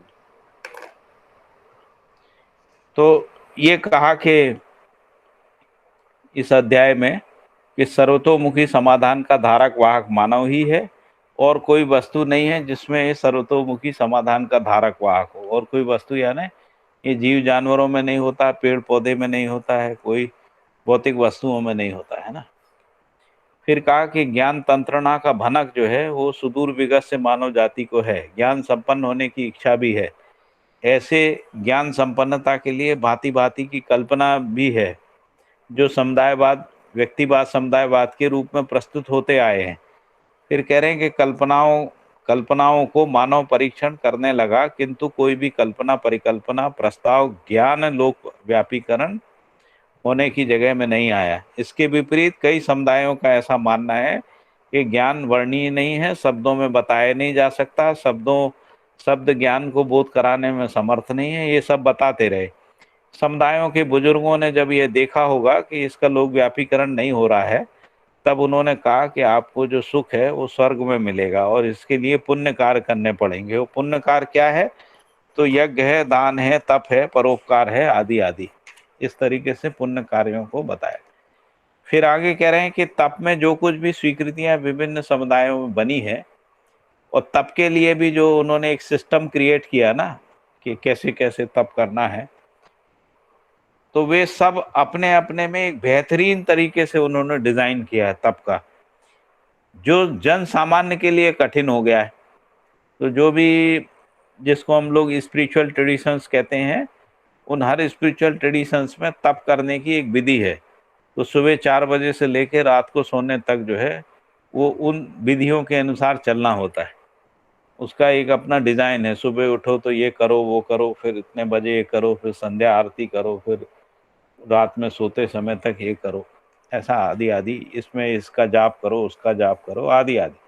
तो बाबा जी कह रहे हैं कि तप में जो कुछ भी स्वीकृतियां विभिन्न समुदायों में बनी है, वे सब अपने में एक बेहतरीन ढांचा खांचा है, जो जन सामान्य के लिए कठिन है ना। हर व्यक्ति ऐसा नहीं कर सकता। ऐसे स्वरूप को बनाए रखना ही तप का फल माना गया। तो कह रहे हैं कि तप का फल यही है कि हम ऐसे स्वरूप में जी पाते हैं, है ना।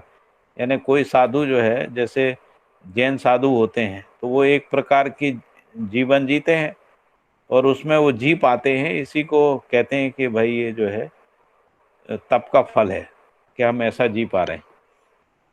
इसके साथ अपने ढंग की संभाषण की शैली, स्वर्ग में सुख मिलने का उपदेश, फलस्वरूप सम्मान पात्र बनने वाले भी बढ़ते रहे, सम्मान करने वाले भी बढ़ते रहे।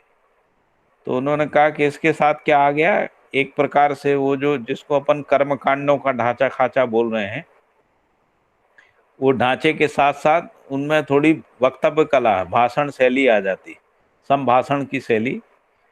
और जो सुख है, क्योंकि अब ये तप में तो बहुत कष्ट हो रहा है शरीर को, इसको उसको, तो वहां पर आश्वासन क्या है कि स्वर्ग में सुख मिलने का उपदेश, और फलस्वरूप जो है सम्मान बन जाता है। क्योंकि सामान्य आदमी उसको जी नहीं रहा है, तो जो जी रहा है उसके प्रति सम्मान बन जाता है। तो बाबा जी कह रहे हैं ऐसे सम्मान के पात्र भी बढ़ गए और सम्मान करने वालों की भी भीड़ हो गई, यानी बढ़ते रहे। सिलसिला अभी भी जोर शोर से देखा जा रहा है। कुल मिलाकर आदर्शपूर्ण व्यक्तित्व अपने आप में सामान्य लोगों के लिए कठिन सा लगने लगा, सबके लिए सुलभ न लगना, जिनके सानिध्य से सेवा से पुण्य मिलने का आश्वासन होना, मनोकामना पूरी होने का आश्वासन होना, इसी चौखट को हम आदर्श कहते हैं।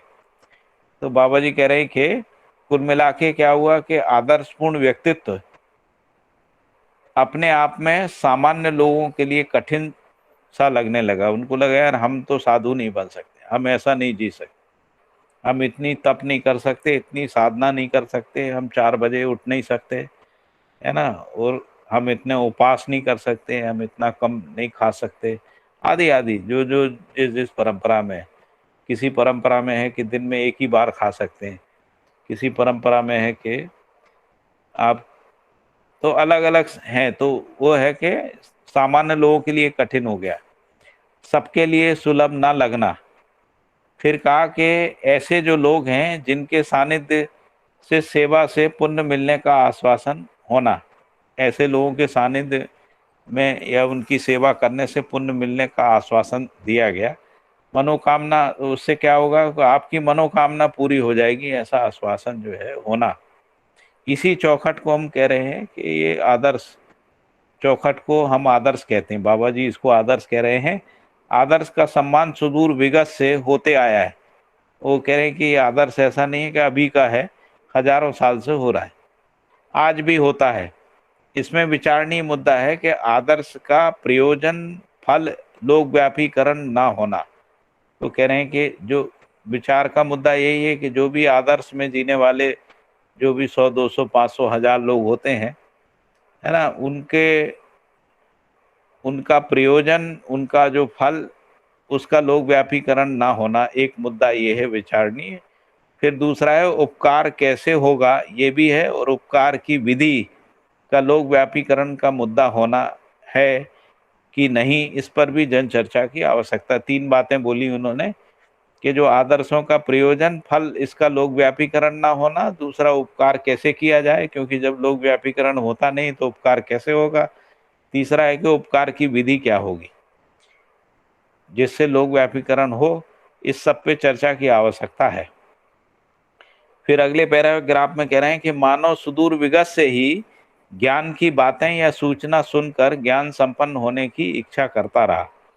विज्ञान की सूचना सुनकर विज्ञान संपन्न होने की इच्छा हर मानव में पाई जाती है। विवेक संपन्न होने की इच्छा भी हर मानव के मन में स्थान बनाकर रह गई। इसमें आश्वासन देने वाली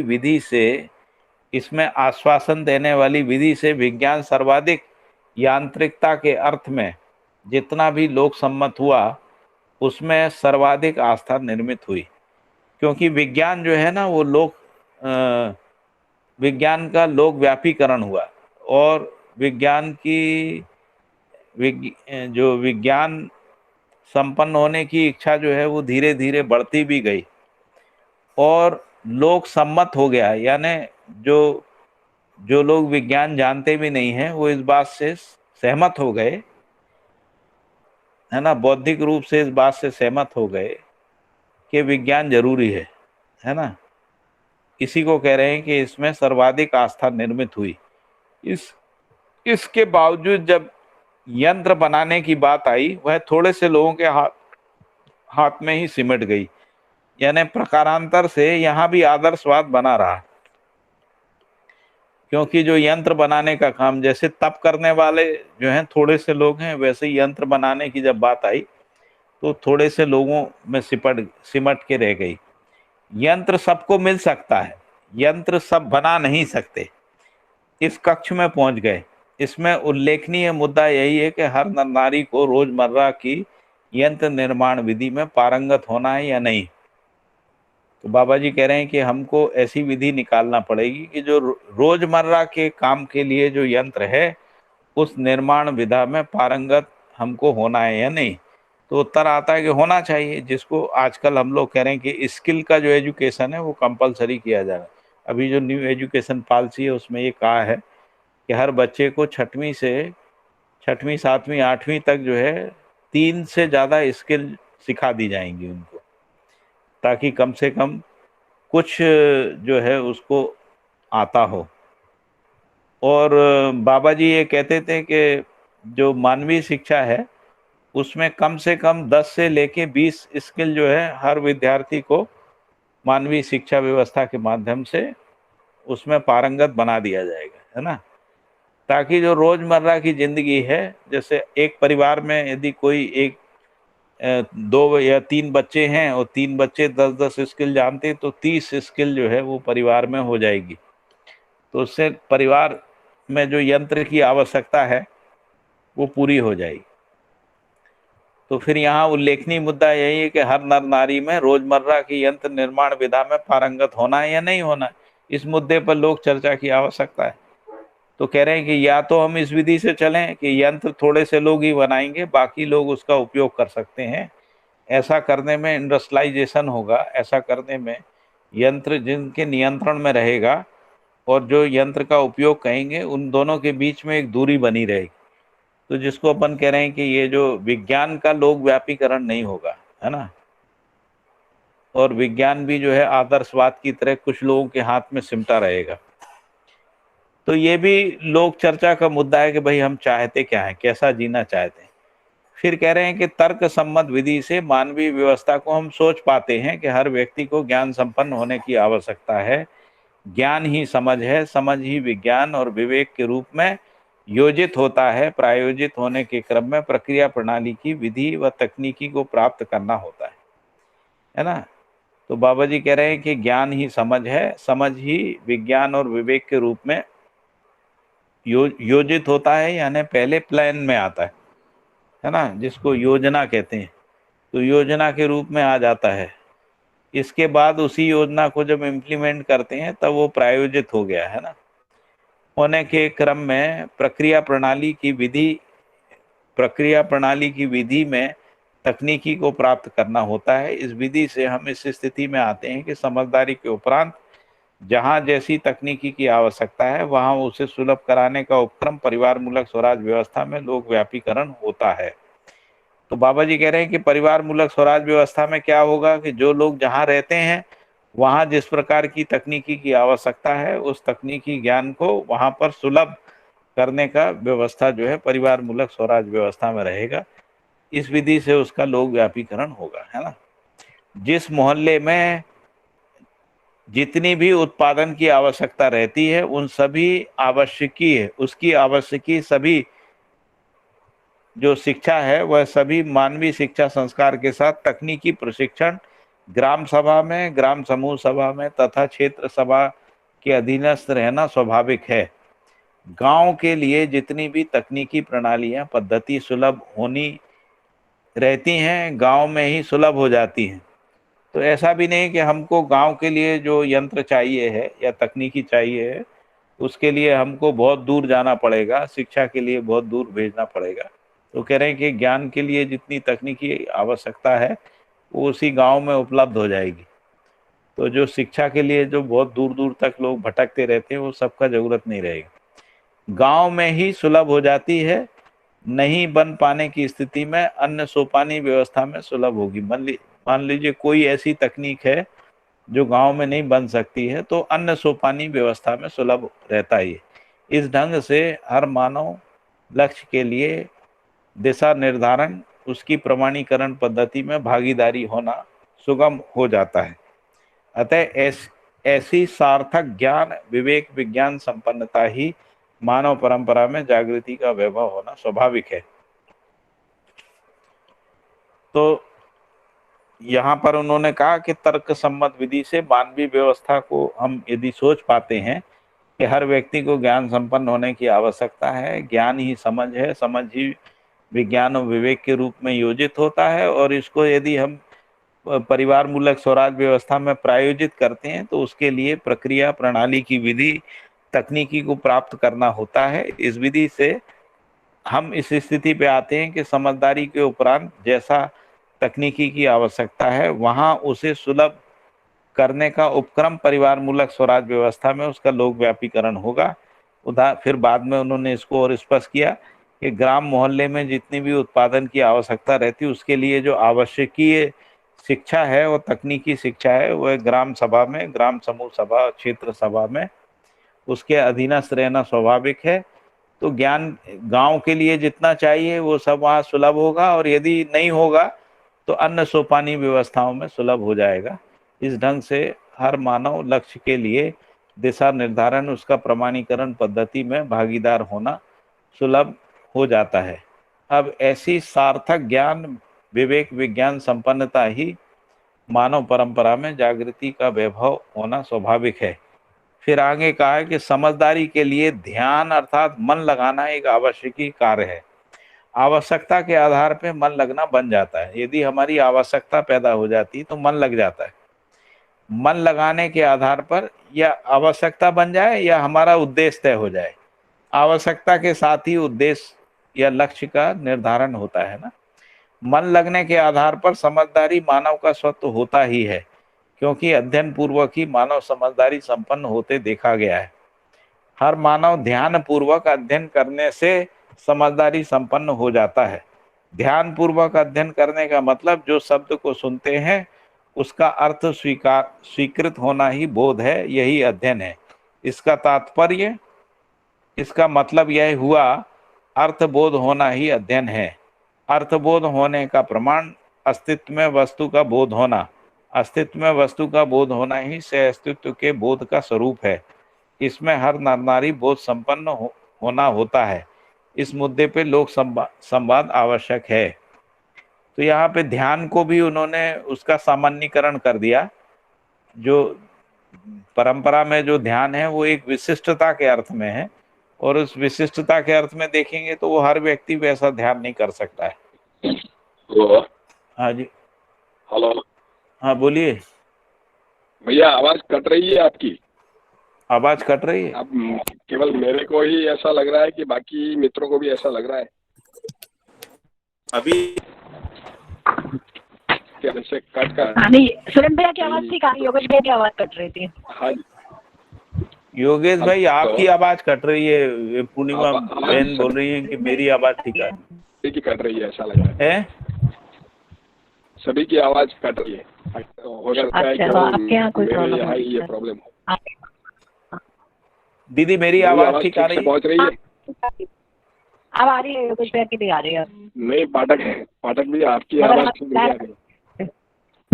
योगेश भैया मुझे भी ठीक आ रही है, तलंग आ रही है ना भैया की। क्या हुआ? आपकी भी क्या हुआ? आपकी भी आवाज ठीक आ रही है, पाठक भैया की भी आवाज ठीक आ रही है। अच्छा, तो मुझे आप लोगों की आवाज ठीक नहीं पहुंच रही है, इसका मतलब जो है प्रॉब्लम मेरे यहाँ है। मैं देख लेता हूँ। आपका नेट थोड़ा सा स्लो होगा योगेश भाई, आपका नेट स्लो होगा थोड़ा। हाँ भैया, मैं देख लेता हूँ भैया। हाँ हाँ पाठक सर, आपकी आवाज तो सही आ रही है। सही आ रही है ना बेटा? हाँ ठीक है। हाँ, योगेश सर की वो थोड़ी वो ऐसी आ रही है, कट रही है। हाँ, उनका नेट थोड़ा कमजोर होगा इसलिए कट रही है। आपकी भी मुझे अच्छी। हाँ ठीक है भैया, मैं देख लेता हूँ। ठीक है। हाँ, एक बार आप लेफ्ट करके रिकनेक्ट कर लीजिए, शायद उससे। हाँ, या तो मैं जहाँ हूँ थोड़ा जगह चेंज किया है मैंने, देखता हूँ अगर है ना आवाज कट रही है तो फिर से लेफ्ट करके वापस ज्वाइन करूंगा भैया। लेकिन अभी मैं देख रहा हूँ पहले से साफ हो गई आपकी। हाँ, अब मुझे भी आपकी आवाज बिल्कुल साफ और अब जो है ठीक पहुंच रही है, तो शायद जगह का। हाँ, इसका मतलब आपका नेट, हाँ आपकी नेट का था। ठीक है। हाँ जी। तो मैं ये कह रहा था कि परंपरा में जो ध्यान है वो एक विशिष्ट अर्थ में है, और वैसा ध्यान जो है सभी लोग नहीं कर सकते, इसलिए वो आदर्श में जाता है ना, उसका लोक व्यापीकरण नहीं हो सकता है। लेकिन बाबा जी ने इसको बहुत सहज कर दिया। उन्होंने कहा कि समझदारी के लिए ध्यान यानी मन लगाना एक आवश्यकी कार्य है, और वो कह रहे हैं कि आवश्यकता के आधार पर मन लगना बन जाता है। यानी बाबा जी ये नहीं कह रहे हैं कि इसके लिए कोई ध्यान विधि अपनाने की जरूरत है, वो कह रहे हैं कि आवश्यकता तय होती है तो मन लग जाता है।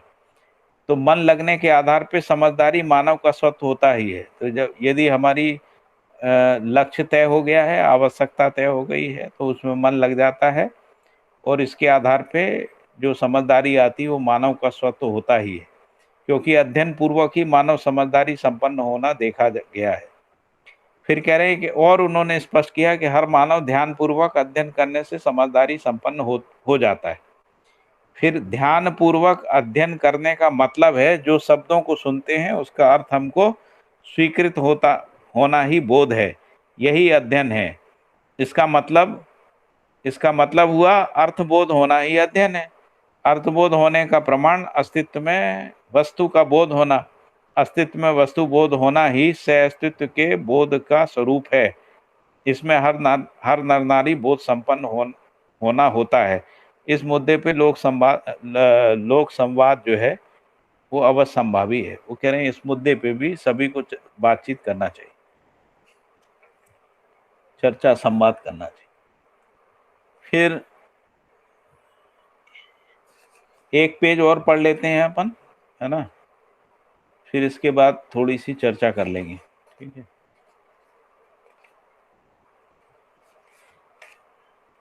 अस्तित्व में जो भी वस्तुएं हैं उन सबका सह अस्तित्व में वैभव होना समझ में आने के उपरांत स्वयं ही सह अस्तित्व में होना बोध हो जाता है।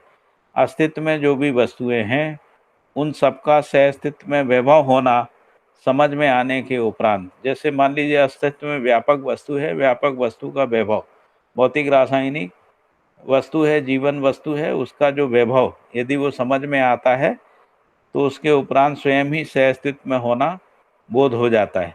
होने का स्वरूप और वातावरण, ये दोनों स्थितियां सहअस्तित्व दर्शन से स्पष्ट हो जाती हैं। फलस्वरूप मानव यथा स्थिति को पहचानने में समर्थ हो जाता है, अर्थात जागृति संपन्न स्थिति को समझने में संपन्न हो जाता है। जागृति के आधार पर यथा स्थितियों को पहचानने की स्थिति में विज्ञान और विवेक सम्मत निश्चयन सहित कार्यकलापों में प्रवृत्त होना पाया जाता है। यह पहले से विदित हो चुकी है कि विवेक का प्रयोजन लक्ष्य को पहचानने और निर्धारित करने में, और विज्ञान का प्रयोजन दिशा निर्धारित करने पहचानने में होना पाया जाता है। फलस्वरूप व्यवहार और कार्य, इन दोनों में सहअस्तित्व प्रमाणित हो जाता है। सहअस्तित्व को प्रमाणित होने के क्रम में समाधान, समृद्धि, अभय सहअस्तित्व प्रमाणित होता है। फलस्वरूप परिवार मूलक स्वराज व्यवस्था विधि से हर नर नारी अपने सौभाग्य को प्रमाणित कर देना सहज है। यह भी मुद्दा जन चर्चा के लिए प्रस्तुत है। इसमें जन संवाद का मुद्दा यही है कि हमें जागृत होने के लिए तत्पर होना है या नहीं होना है।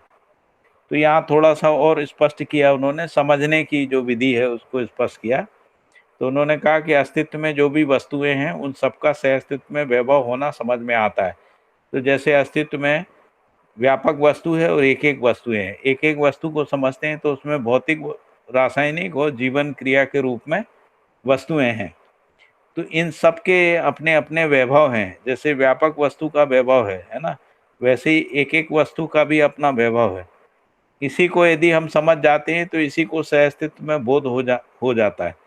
फिर कह रहे हैं कि होने का जो स्वरूप और वातावरण, यह दोनों स्थितियां सहअस्तित्व दर्शन में स्पष्ट हो जाती हैं। तो जब सहअस्तित्व दर्शन को हम लोग पढ़ते हैं उसमें हर वस्तु के होने का स्वरूप और वातावरण, और जो वातावरण है, चाहे वो भौतिक वातावरण हो, है ना, चाहे वो नैसर्गिक वातावरण हो, चाहे फिर मानवकृत वातावरण हो, तो हम इन स्थितियों को सहअस्तित्व दर्शन में स्पष्ट हो जाती हैं। फिर कह रहे हैं फलस्वरूप मानव यथा स्थितियों को पहचानने में समर्थ हो जाता है। तो जितनी भी यथा स्थिति है, पदार्थावस्था, प्राणावस्था, जीवावस्था, ज्ञानावस्था आदि के रूप में जो यथा स्थिति है उन्हें पहचानने में समर्थ हो जाता है, अर्थात जागृति संपन्न स्थिति को समझने में संपन्न हो जाता है। जागृति के आधार पर यथा स्थितियों को पहचानने की स्थिति में, तो जब हम इसको पहचानने जाते हैं तो उस स्थिति में विज्ञान और विवेक सम्मत निश्चयन सहित कार्यकलापों में प्रवृत्त होना पाया जाता है।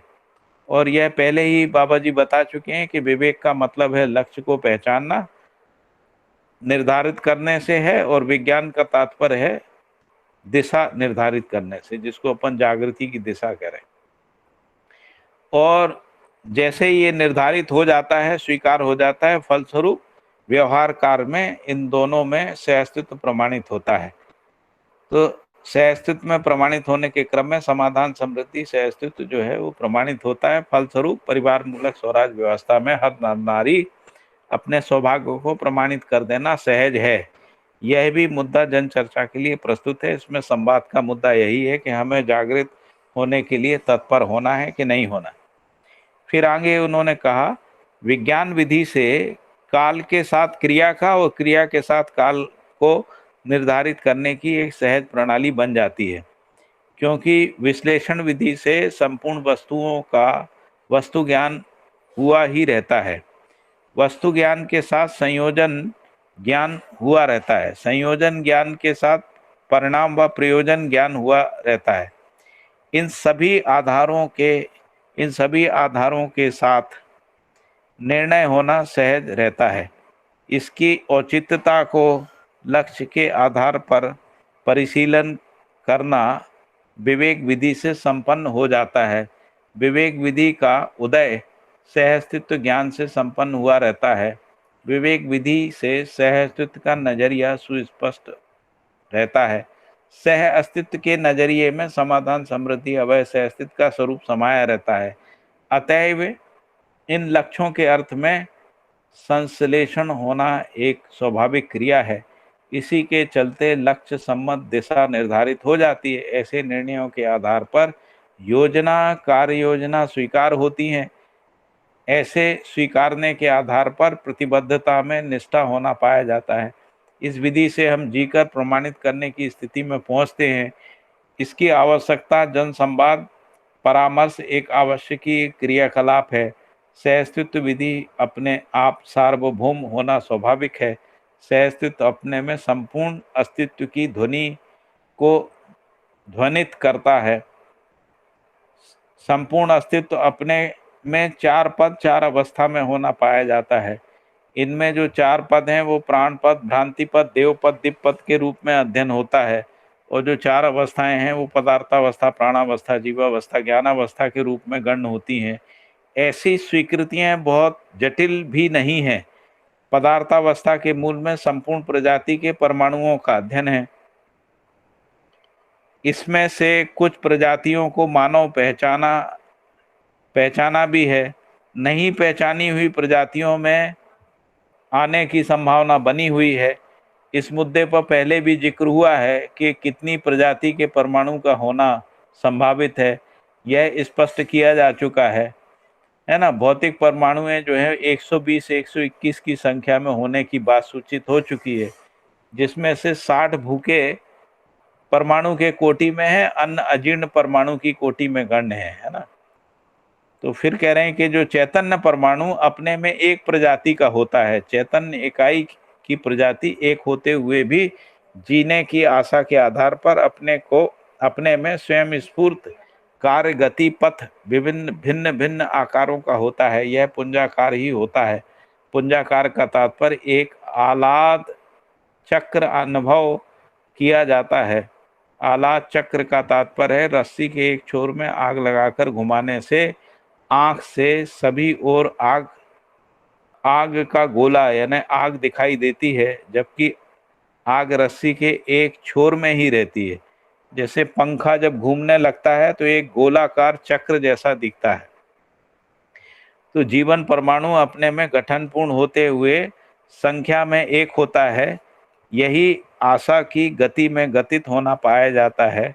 उस गति को मानव संख्या में लाना संभव नहीं है। इसी आधार पर जीवन गति अन्य सभी गतियों को नाप तोल के रूप में परिगणित कर लेता है। कार्य गति पथ सहित जीवन अपने में एक आकार प्रकार हो जाता है। इस आकार प्रकार का शरीर रचना किसी भी अंडज पिंड संसार में बना ही रहता है। जीवन जीने की आशा सहित होने के आधार पर शरीर को जीवन माना रहता है। मानव परंपरा में ऐसी शरीर रचना रचित हो चुकी हैं जिसको चलाने के क्रम में जागृति की आवश्यकता महसूस होना और प्रमाणित होना है। इसी तथ्यवश मध्यस्थ दर्शन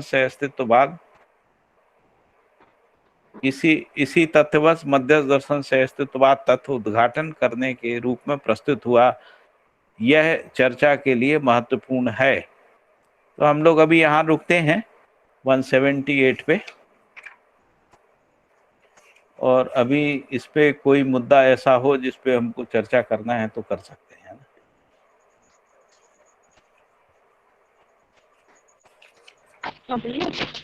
हाँ भैया, ये जो लिखा है होने का स्वरूप और वातावरण, तो होने का स्वरूप मतलब होने का स्वरूप और वातावरण, हर इकाई अपने वातावरण सहित होना है ना। हाँ, हर इकाई का जो होना है क्लियर करना चाह रही थी। और होने का स्वरूप मतलब होने का स्वरूप यानी उसका अस्तित्व, यानी उसका होना निरंतर बना रहता, उस अर्थ में होना। धर्म के रूप में आएगा क्या जी? होने स्वरूप मतलब इकाई का धर्म क्या है, ऐसा आएगा क्या? अस्तित्व। होने का स्वरूप, होने का स्वरूप यानी उसका अस्तित्व, इकाई का अस्तित्व। इकाई का अस्तित्व यानी उसका बना रहना। अब वो जो हर इकाई जो है ना, हर इकाई अपने वातावरण सहित इकाई है। हाँ। तो वातावरण के बिना नहीं है। जैसे ताप, दाब, विद्युत तरंग, गति, ये सब रहती है ना, ये सब वातावरण है। तो इस वातावरण के साथ ही इकाई होती है। प्रभाव क्षेत्र के साथ, प्रभाव क्षेत्र के साथ रहती है, प्रभाव क्षेत्र के साथ रहती है, इसको कैसे कह सकते हैं? हाँ, प्रभाव ही तो वातावरण है ना, प्रभाव क्षेत्र ही वातावरण है उसका। अच्छा, दूसरा इसीलिए तो ये लिखा ना, इसीलिए यहाँ पे लिखा है कि जो जीवन है ना, तो वो अपनी कार्य गति पथ के साथ एक आकार में हो जाता है ना। जी। तो जबकि जीवन अति सूक्ष्म होता है, हाँ। लेकिन जो उसका गति है, गति पथ है, और जो उसका कार्य है, तो उसका जो आकार है, आकार क्या बोलेंगे, है ना। जैसे मान लीजिए हम पृथ्वी का आकार, आज की भाषा में हम कहते हैं जो भी पृथ्वी की गोलाई है ना, उसके आधार पे आकार कहते हैं। हाँ। लेकिन वो पृथ्वी गोलाई में रहते हुए निरंतर घूम रही है, सूर्य का चक्कर लगा रही है ना। हाँ। तो यदि उसको आप निरंतरता के अर्थ में देखेंगे तो वो जो चक्कर लगा रही है वो भी उसके आकार में शामिल है ना। है ना। और ये इसके अलावा पृथ्वी केवल जहां तक ठोस है वहीं तक पृथ्वी नहीं है, वातावरण के साथ है। जो भी वायुमंडल है उसका, जो भी ताप का क्षेत्र है ना, उसके साथ ही है। तो हर इकाई अपने वातावरण सहित पूर्ण है। इस तरीके से बाबा जी ने नहीं, वातावरण तो जी का स्वरूप जगह का होने का स्वरूप क्या है? हैं? जैसे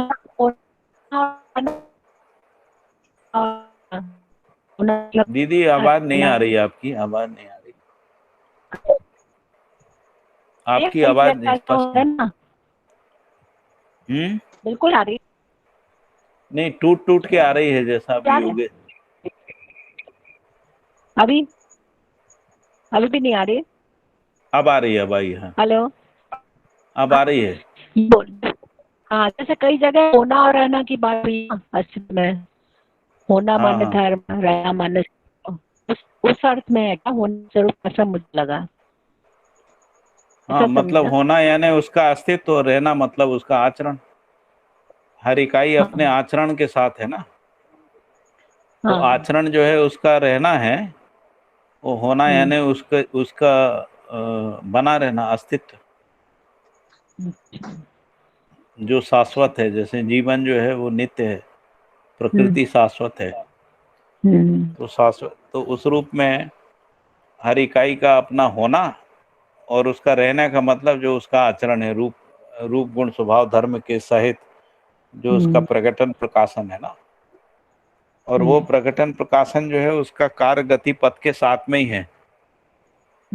जैसे एक परमाणु में परमाणु अंश घूमते रहते हैं ना, तो सभी परमाणु अंश का जो भी गतिपथ है और उसका जो कार्य है ना, और उसके साथ उसमें जो विकास की प्रवृत्ति है, इस सब के साथ ही तो उसका रहना हमको स्पष्ट होगा, जिसको अपन रहना कह रहे हैं।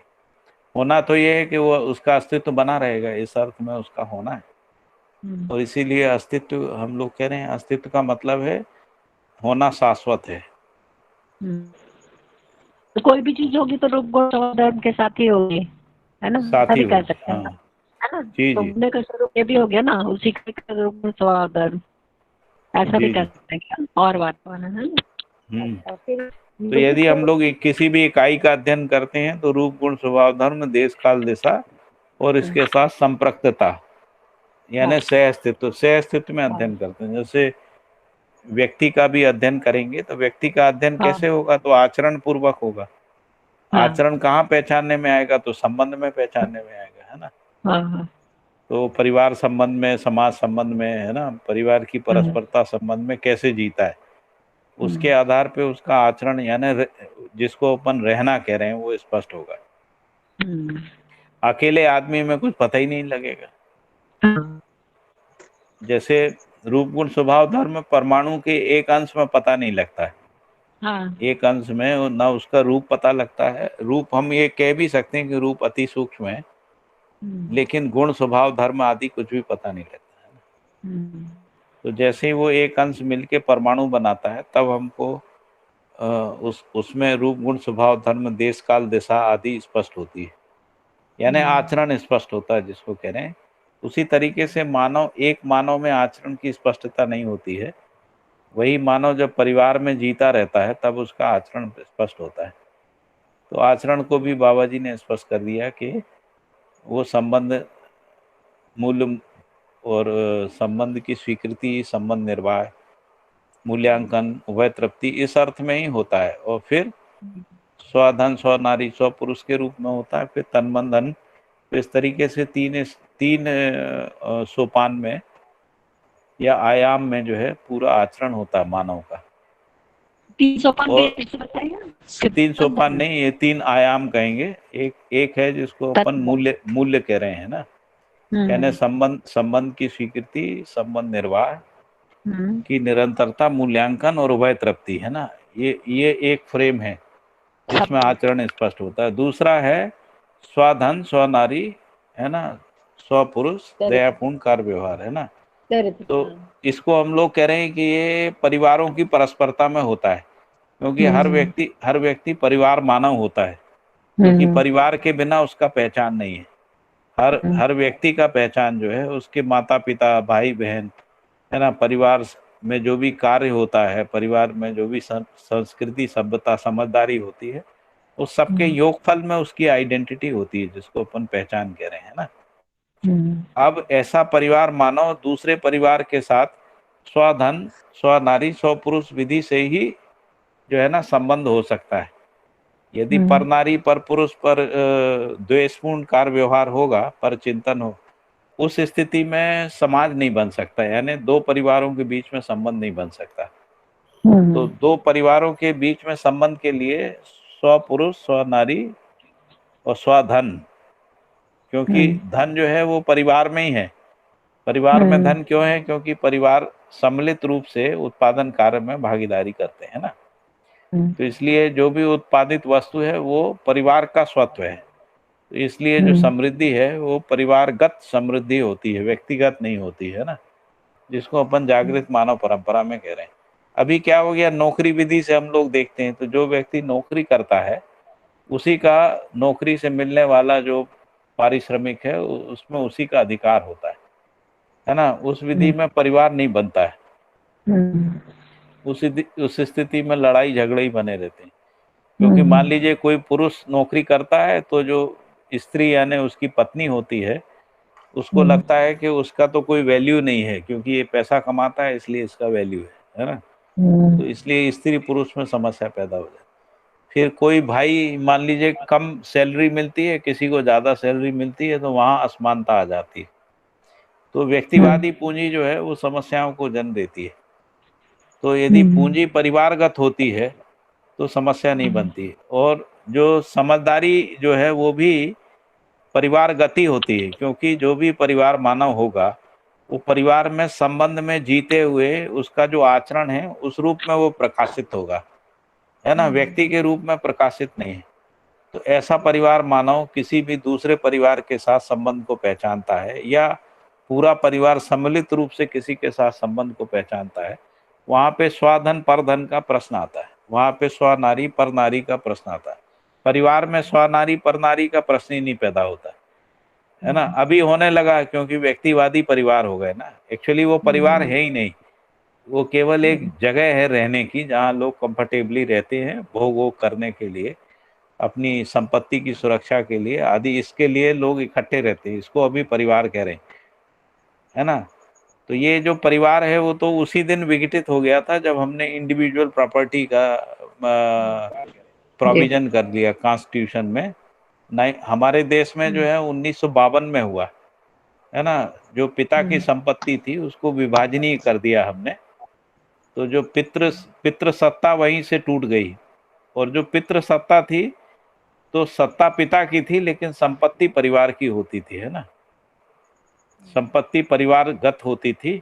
तो वो जो पिता की जो संपत्ति यानी जो परिवार की संपत्ति थी उसको बांट दिया, है ना। उसमें बच्चों का अधिकार है, अभी तो बच्चियों का भी अधिकार हो गया, ग्रैंड सन का भी हो गया, ग्रैंड डॉटर का भी हो गया, ऐसा। तो इस तरीके से विभाजनी हो गई। विभाजनी होने से व्यक्तिवाद आ गया। तो इसलिए अब कोई शादी होके आता है ना घर में, तो सबसे पहले वो यही पूछता है कि अपना हिस्सा कौन सा है इस घर में, है ना। तो वो जो घर है ना वो मानसिकता में पहले ही बट जाता है, और जैसे मानसिकता में बटा रहता है, अवसर देख के जो है वो परिवार से अलग हो जाते हैं। इसमें परिवार टूटते रहते हैं, हजारों परिवार टूटते रहते हैं, लाखों परिवार टूटते हैं। और ये टूटन यहाँ तक चली गई कि यूनिट फैमिली तक पहुंचे और फिर सिंगल पेरेंट फैमिली तक चले गए, है ना, जिसको अपन सिंगल पेरेंट्स कह रहे हैं, वहां तक हो गए। तो सिंगल पेरेंट्स का मतलब है कि हम रहने में अकेले रहेंगे, लेकिन हमारे बच्चे हो सकते हैं, है ना, तो बच्चा हमारे साथ नहीं रहेगा, या पत्नी तो होगी नहीं क्योंकि सिंगल पेरेंट है। तो ये जो टूटन हुआ उसका मूल कारण यही है कि हमने व्यक्तिवाद को बढ़ा दिया है, व्यक्तिवादी मानसिकताओं को जन्म दिया, व्यक्तिवादी विधि को अपना लिया, व्यक्तिवादी संस्कृति, सभ्यता, विधि, व्यवस्था, तो इसमें मानव का आचरण पहचानने में आया नहीं। तो इसीलिए बाबा जी ने यहाँ पर आचरण के रूप में जो बात की, उसमें उन्होंने कहा कि जिसको मूल्य चरित नैतिकता के रूप में उन्होंने उसको कहा। और मूल्य चरित नैतिकता का प्रमाण कहाँ है? तो परिवार में और परिवारों की परस्परता में, या अखंड समाज में। जब अपन तन मन धन के सदुपयोग की बात करते हैं तो अखंड समाज में। तो इससे ज्यादा है नहीं। फिर वो कह रहे हैं कि इससे ज्यादा कुछ होता नहीं, इतना ही जी सकता है आदमी, है ना, और आवश्यकता भी नहीं है इससे ज्यादा की, है ना। तो इस आधार पे यहाँ पे व्यवहारवादी जो आचरण है उसको स्पष्ट किया है, या क्रियाकलाप को स्पष्ट किया है। मुझे लगता है कि मैं ठीक ही बोल रहा हूँ ना, आप लोग बताइए कुछ। योगेश भाई। बिल्कुल ठीक बात है भैया। भैया योजित माने क्या होता है? योजित को होता है सामाजिक विज्ञान प्लानिंग और करना, विवेक के रूप में योजित, प्लानिंग करना। अच्छा, उसकी, ठीक हाँ है। प्लानिंग कर, उसी से योजना ठीक है। शब्द बना, योजना। जब वो संज्ञा के रूप में देखेंगे तो योजना हो जाएगा, क्रिया के रूप में देखेंगे तो योजित, प्लानिंग के ठीक रूप, है। क्रिया के रूप में देखेंगे योजित करना है।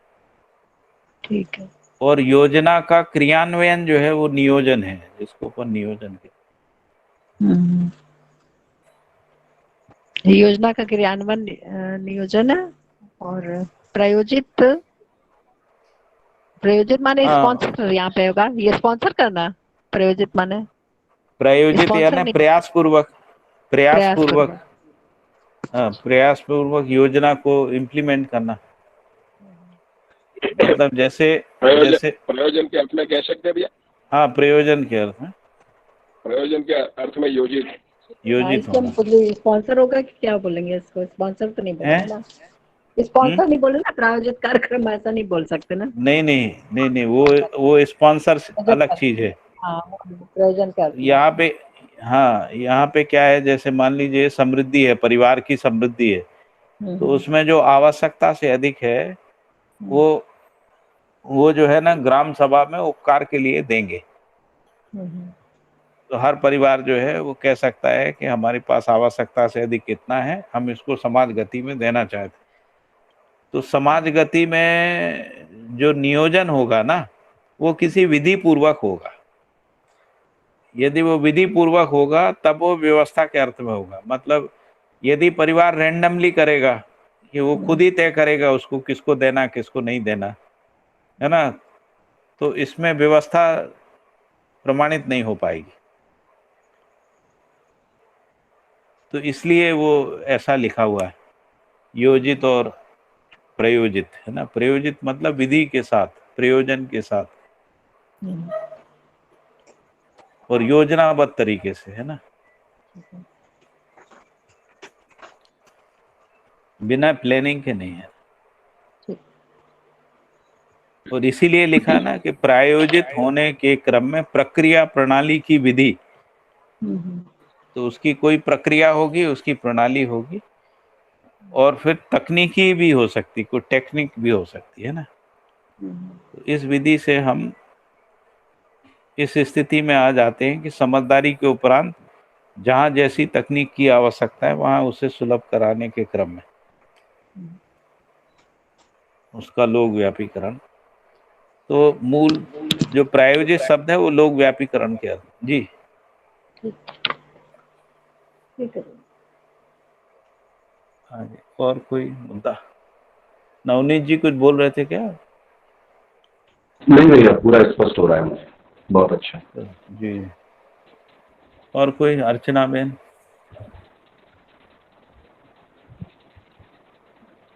लक्ष्मण भाई? कोई नहीं, बहुत बढ़िया बात, बहुत स्पष्ट हो रहे थे। भैया इसमें ये जो पैरा था, विज्ञान विधि से काल के साथ विज्ञान क्रिया। विधि से, हाँ, काल के साथ क्रिया का, क्रिया के साथ काल को निर्धारित करने की सहज प्रणाली बन जाती है ना, हाँ। क्योंकि विश्लेषण विधि से संपूर्ण प्रकार का वस्तु ज्ञान हुआ ही रहता है। वस्तु ज्ञान के साथ संयोजन ज्ञान हुआ रहता है, और संयोजन ज्ञान के साथ परिणाम एवं प्रयोजन ज्ञान हुआ रहता है। अब इन सभी आधारों के साथ निर्णय होना सहज रहता है। ठीक है, ये पूरा जितना ये यहाँ तक की बात कही गई है, ये निर्णय लेने के लिए मतलब आवश्यक प्रक्रिया है। हाँ, जो प्रक्रिया है वो बताई गई है। हाँ। तो इसको कैसे, अगर हम इसको जीवन के रूप में या उसमें देखें, तो विश्लेषण विधि से हम लोग अध्ययन कर रहे हैं ना पूरा संपूर्ण अस्तित्व का, और फिर उसके बाद मानव का।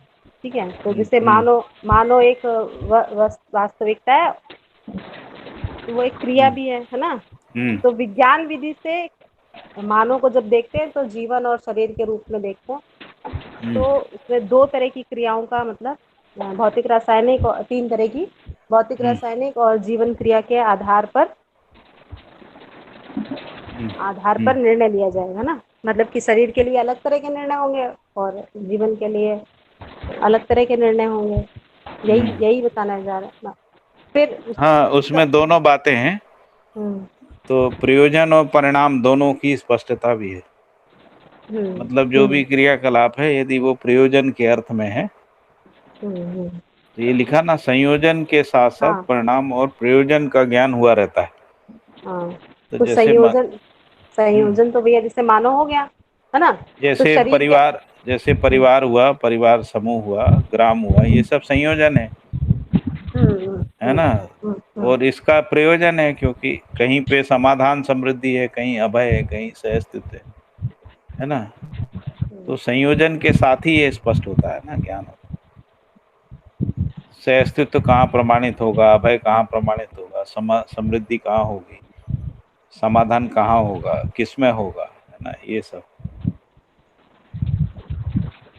इसलिए प्रयोजन ज्ञान भी संयोजन के साथ साथ परिणाम और प्रयोजन ज्ञान भी, क्या करने से क्या होगा, ये भी हमको स्पष्ट होना चाहिए ना।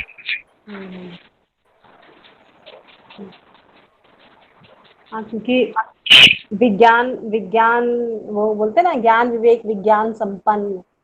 तो ज्ञान का तो पता है, मतलब थोड़ा थोड़ा स्पष्ट है, विवेक का भी थोड़ा थोड़ा स्पष्ट है, या मतलब एक लाइन में तो सूत्र तो पता ही है। विज्ञान में हमेशा हम फंस जाते हैं कि विज्ञान में कालवादी, क्रियावादी और निर्णयवादी आप ज्ञान। ऐसे समझ लो, आप विज्ञान का मतलब उत्पादन कार्य है ना, जिसको अपन उत्पादन कह रहे हैं। तो जैसे मान लीजिए उत्पादन की क्रिया है, वो काल के साथ ही होती है। हर उत्पादन किसी एक काल में ही होता है, कुछ वर्षा में होता है, कुछ ठंड में होता है, कुछ गर्मी में होता है ना। हाँ, वो तो उत्पादन का तो भैया वही है ना कि वो करना, व्यवसायीकरण, मतलब नहीं, अभी जो भी उत्पादन होता प्रकृति में, जो भी पैदा होता है ना, तो पैदा होना, जैसे वनस्पति संसार को समझ लें, वनस्पति संसार है, तो उसमें बीज अंकुरित होते हैं, है ना, वो उससे फिर अंकुरित होके वो धीरे धीरे पेड़ बनते हैं।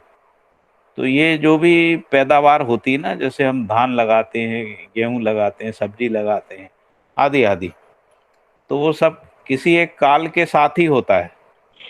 मतलब ऐसा नहीं होता है कि जो ठंड में होता है उसको हम बरसात में लगा दें तो हो जाएगा, होगा लेकिन वो जल्दी खराब हो जाएगा, या उसके फल परिणाम वैसे नहीं आएंगे।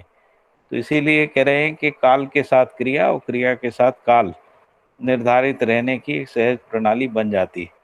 तो सारा उत्पादन, पूरी धरती पे जो भी उत्पादन होता है वो काल सापेक्ष ही है। तो जो भी क्रिया होती है ना, वो काल सापेक्ष होती है। जैसे गाय भी जो दूध देती है ना, वो किसी एक काल में ही देती है ना। तो उसी तरीके से।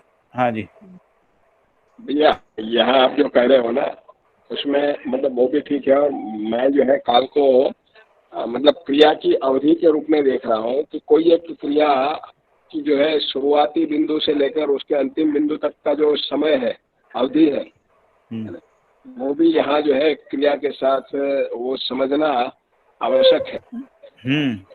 सही बात है।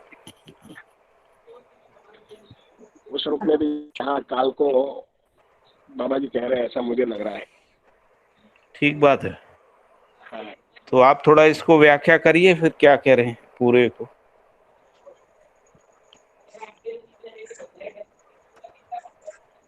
क्रियावादी कालवादी ज्ञान की बात करें भैया आप? नहीं, यहाँ पर वो कह रहे हैं हाँ। विज्ञान विधि से काल के साथ क्रिया का और क्रिया के साथ काल को निर्धारित करने की एक सहज प्रणाली बन जाती है। हाँ जी।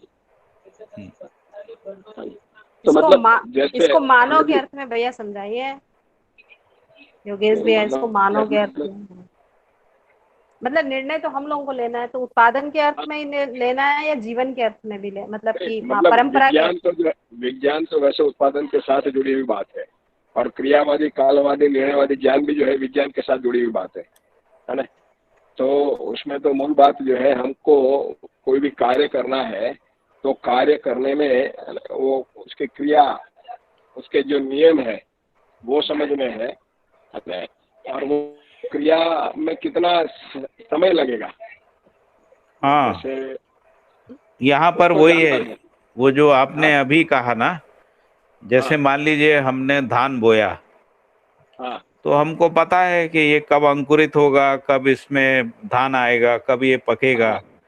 तो इसलिए क्रिया के साथ काल का और काल के साथ क्रिया का, ये दोनों। फिर धान हम कब लगाते हैं, तो जब खेतों में पानी भरा हुआ रहता है, और उसके आधार पे फिर ये लेगा। हाँ, तो इसीलिए उन्होंने लिखा है कि काल के साथ क्रिया का और क्रिया के साथ काल का निर्धारण करने की एक सहज प्रणाली बन जाती है। कैसे बनती है? तो जो हम विज्ञान विधि से, प्रयोग विधि से, है ना, करते रहने से पता बन जाती। फिर आगे लिख रहे हैं, क्योंकि विश्लेषण विधि से संपूर्ण वस्तु ज्ञान हुआ ही रहता है, तो हम पहले ही उसका विश्लेषण करके देख लेते हैं, है ना।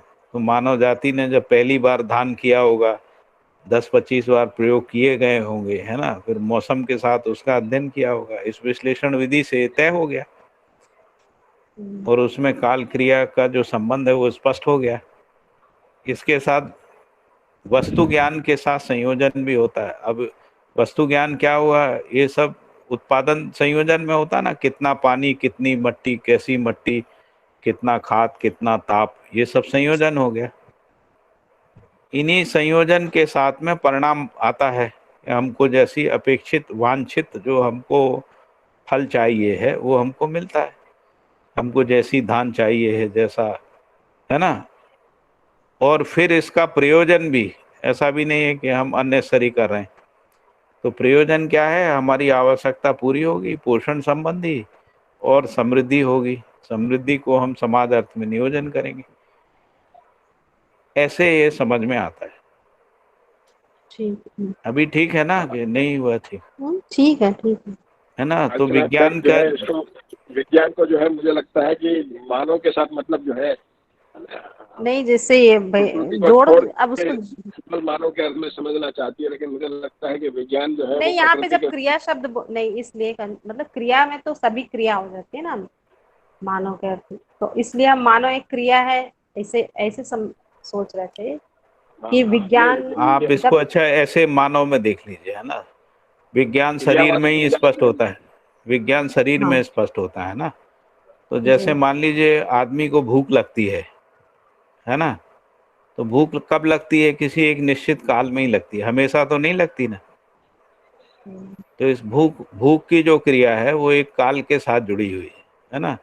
इसके बाद क्या होता है, काल के साथ हम क्रिया को पहचाने। हमको पता है कि 4 बजे हमको भूख लगेगी, है ना, 8 बजे हमको चाय की तलब लगेगी, अभी आज की भाषा में कहें तो। इस तरीके से काल क्रिया का निर्धारण जो है वो एक प्रणाली के रूप में बन जाता है।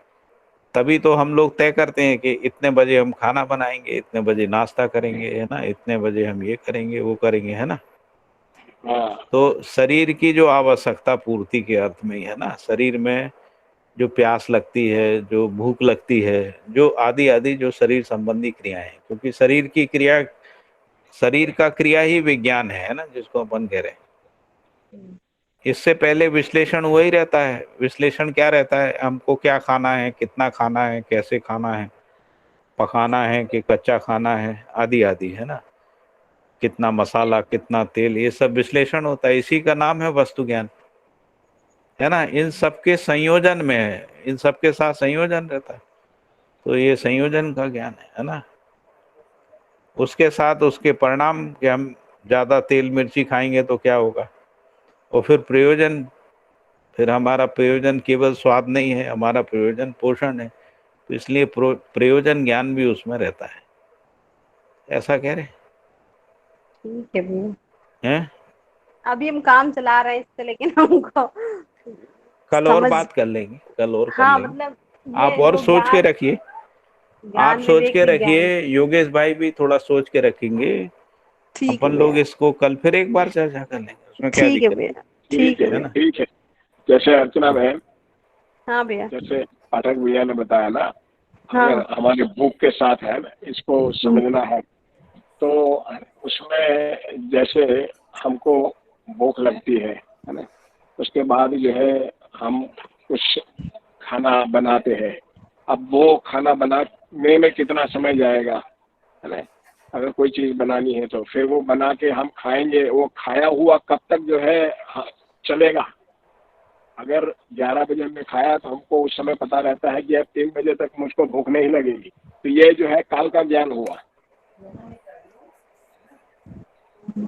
अरे हम तो सिंपल भैया सोच रहे हैं कि हमको ये समझ में आ जाए तो हम घर में जो कार्य, मतलब एक परिवार में जो काम काज होता है ना, जिसको काम काज कहते हैं, सेवा और कार्य, है ना, वो उसमें निर्धारित करने में हमें आसानी हो जाए कि मतलब इसको हाँ, ज्ञान और विवेक के आधार पर विज्ञान को कैसे तय करें। मतलब अगर शरीर से रिलेटेड है तो सारा काम काज में आ जाता है ना, घर में अगर आज प्रयोग दिनचर्या में हम उसको देखें तो आहार मैं विहार इसको ऐसे व्यवहार देख रहा बोलते हूँ हैं ना। दीदी अर्चना बहन, है ना, जी, विवेक सम्मत विज्ञान को मैं जो है ना प्रयोजन के अर्थ में, जो हमारा क्रियावादी कालवादी निर्णयवादी ज्ञान है, जी, अगर प्रयोजन सम्मत है तो वो विवेक सम्मत है।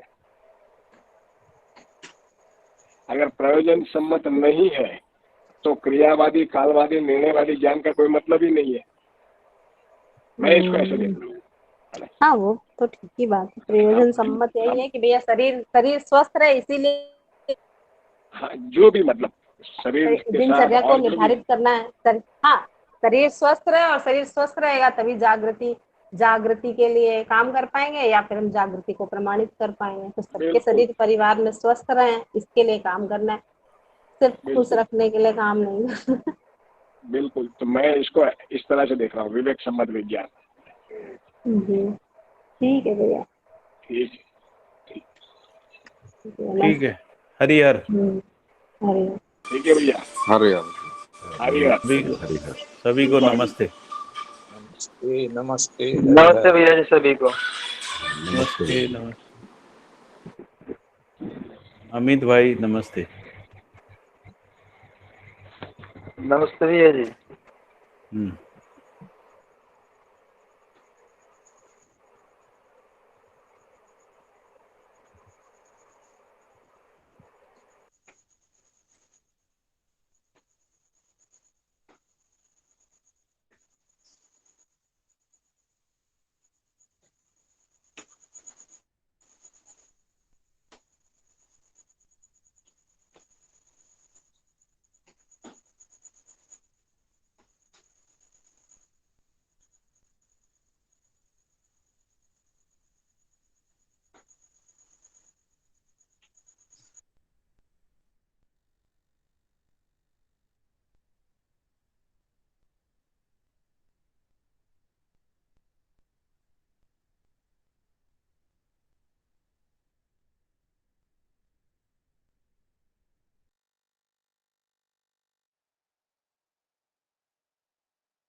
लेकिन अगर धतूरी में थे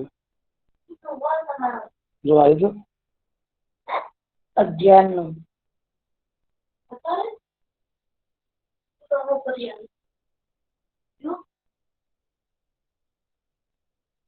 नहीं करते नहीं करते अब